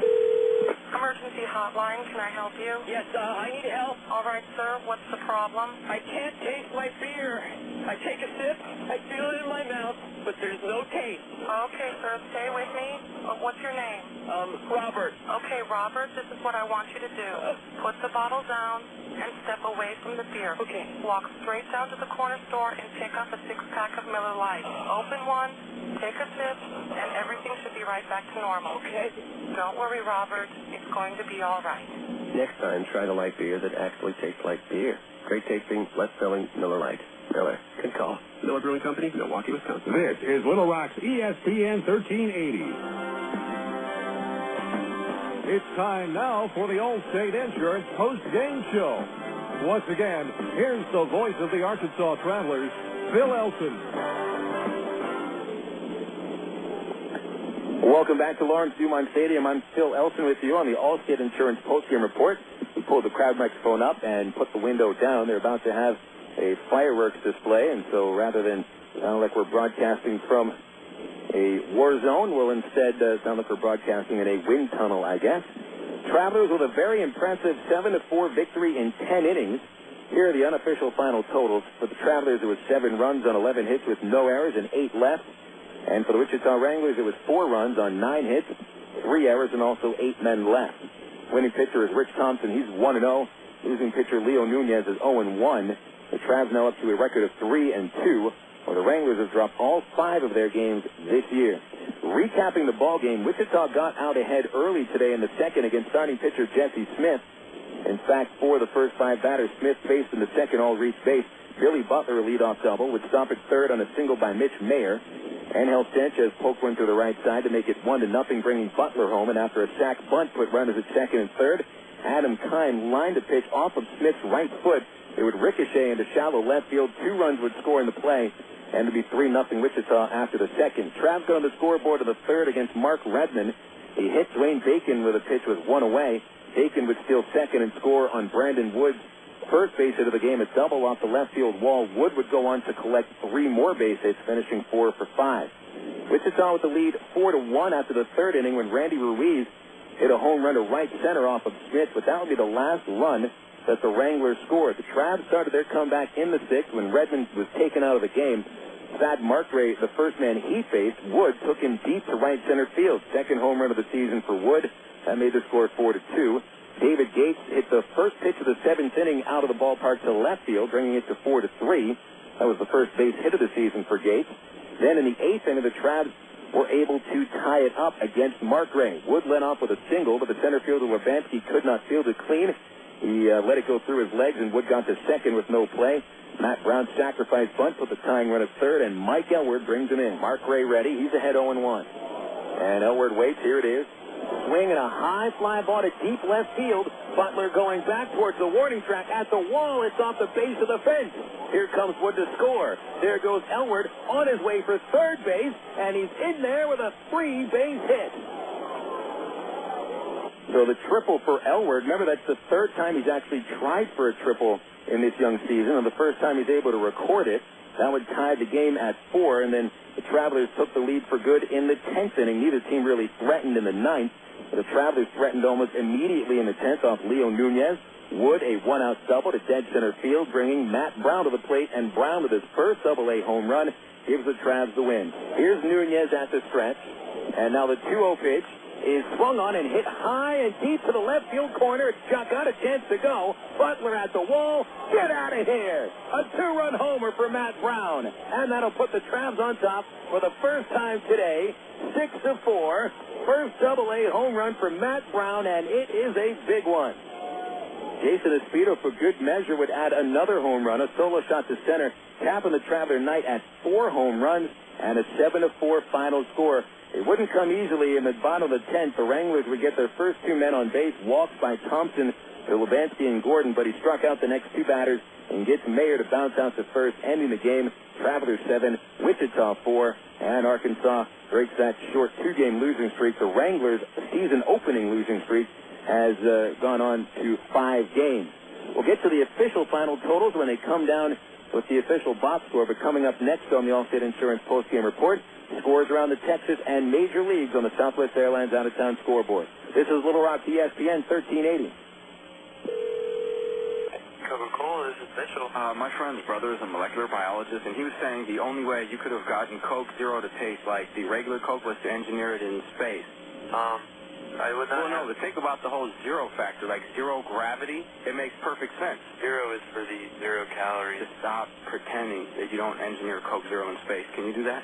I wish I could speculate on that, sir. The next launch. I just want the time for the next launch. Coca-Cola Zero. Real Coke taste. 0 calories. Your world is suddenly changing for the better, all because two great companies that you know and trust, have now joined forces to deliver the world that matters most. Yours. AT&T, with its passion to invent, and SBC, with its drive to deliver, have come together to create the most complete and secure network with products and services to keep you connected to work, home, to life. Introducing the new AT&T, your world, delivered. This is Little Rock's ESPN 1380. Back to Lawrence Dumont Stadium for your Southwest Airlines out-of-town scoreboard, checking around the majors and the Texas League. Travis' game is the only one of the Texas League that is complete, though in Tulsa it looks like Driller fans would rather their game with Springfield be complete. The Springfield Cardinals were trailing 4-0 going into the fourth. They have exploded for 14 runs over 5 innings. The Cardinals 14 and the Drillers 5. They're in the bottom of the 8th inning.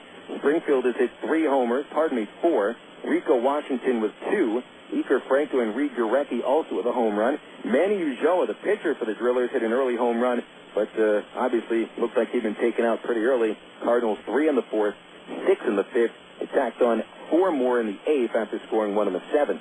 Corpus Christi leading Frisco 4-2. That's in the bottom of the 7th inning at Whataburger Field. Only a home run of the game. Frisco first baseman Nate Gold hit his second. To the major leagues now with games that are currently in progress. Colorado over the Diamondbacks, 3-0, top of the 3rd. Todd Helton hit his first home run of the year. Brad Hoff hit his second. In the American League, Minnesota leads Oakland 7-6. Twins put up 6 runs in the 3rd inning. Tony Batista and Justin Morneau have hit home runs. The A's with 3 of them. Bobby Crosby hit his first. Eric Chavez hit 2 home runs. Texas over the Angels in the top of the 2nd, 2-1. That's at Angels Stadium. Hank Blaylock hit his second home run for Texas. One game postponed today out in San Francisco. Too much rain by the Bay. Houston and the Giants postponed. They'll make it up on Thursday as part of a day-night doubleheader. The final scores, the Mets over the Nationals 7-1. Mets are now 5-1 with Bannister picking up his first big league win. Ramon Ortiz took the loss. Beltran homered for the Mets. Soriano for the Nats. Cincinnati busts out 6 home runs for a 9-2 win at the Chicago Cubs. 2 homers for Adam Dunn. He's got 4 on the year. Austin Kearns, Edwin Encarnacion, and Ken Griffey Jr. also going deep. But the story was Bronson Arroyo. In his second National League start, he hit his second home run and picked up his second win. Again, the Reds over the Cubs 9-2. Padres 9, Marlins 3 in the home opener in Miami. Williams the winner. Meter took the loss. And Khalil Green with 2 home runs. The Pittsburgh Pirates rally from behind for their second win of the year. 7-6 over the Dodgers at PNC Park. Bucks hit 4 home runs. Craig Wilson, Ryan Domit, and Jeremy Burnett, and former Traveler Jack Wilson hit his second. 3 long balls for the Dodgers, 2 for Bill Miller, 1 for Ricky Leday. Finals out of the American League, the Yankees needed 5 runs in the bottom of the 8th to win their home opener over Kansas City 9-7. It's the 9th consecutive home opening win for the Yankees. Scott Proctor was the winner. Mariano Rivera saved his first. Homers for the Yankees, Giambi and Jeter. Sanders and Costa went deep for KC. Boston is 6-1 after beating Toronto 5-3, with David Ortiz hitting his second home run. Josh Beckett won his second. Jonathan Papelbon saved number 4. The Cleveland Indians got a fine start from Cliff Lee. He picked up his first win. Cleveland over the Mariners 9-5 at Jacobs Field. Travis Hafner hit his 5th home run. Johnny Peralta hit his first. Seattle got a home run from Jose Lopez. Losing pitcher Jared Washburn is 1-1. Baltimore 8 and the Devil Rays 4. Chris Benson got his first win as an Oriole, and Melvin Mora hit his 3rd home run. Ray with the save. Tampa Bay got a homer from Ty Wigginton. It was his 2nd. You are now up to date across the scores from the majors and the Texas League, and it's all thanks to the Southwest Airlines out-of-town scoreboard.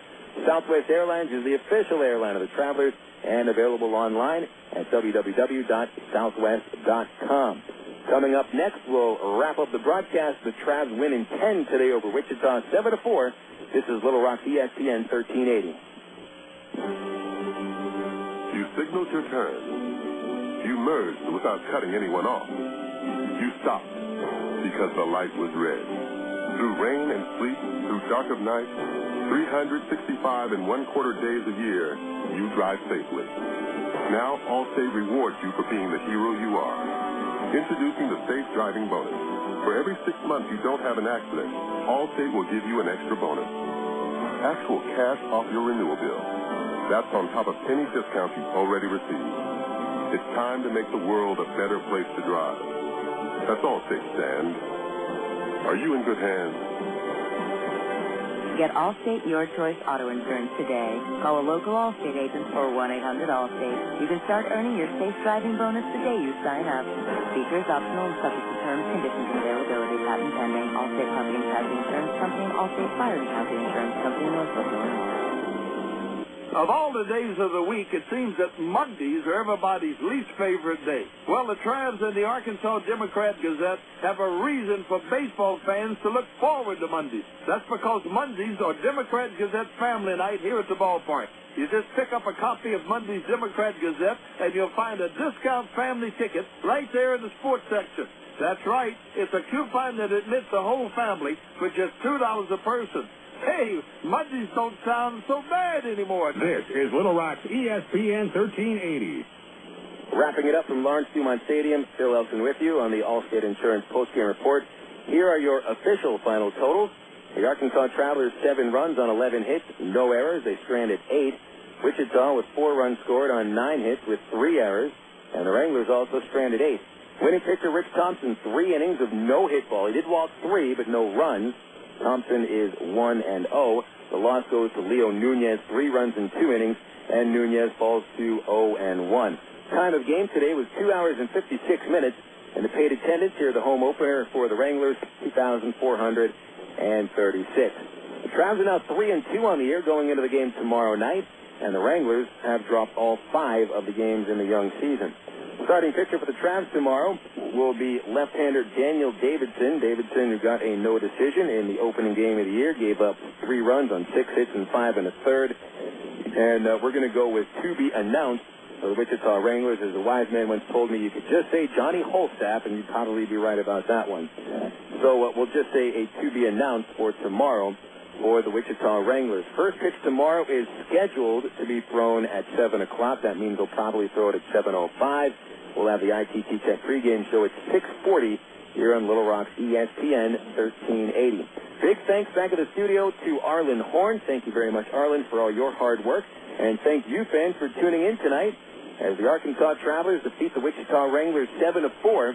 I'm Phil Elson. And don't forget, fans, we'll be talking Traveler baseball once again tomorrow night.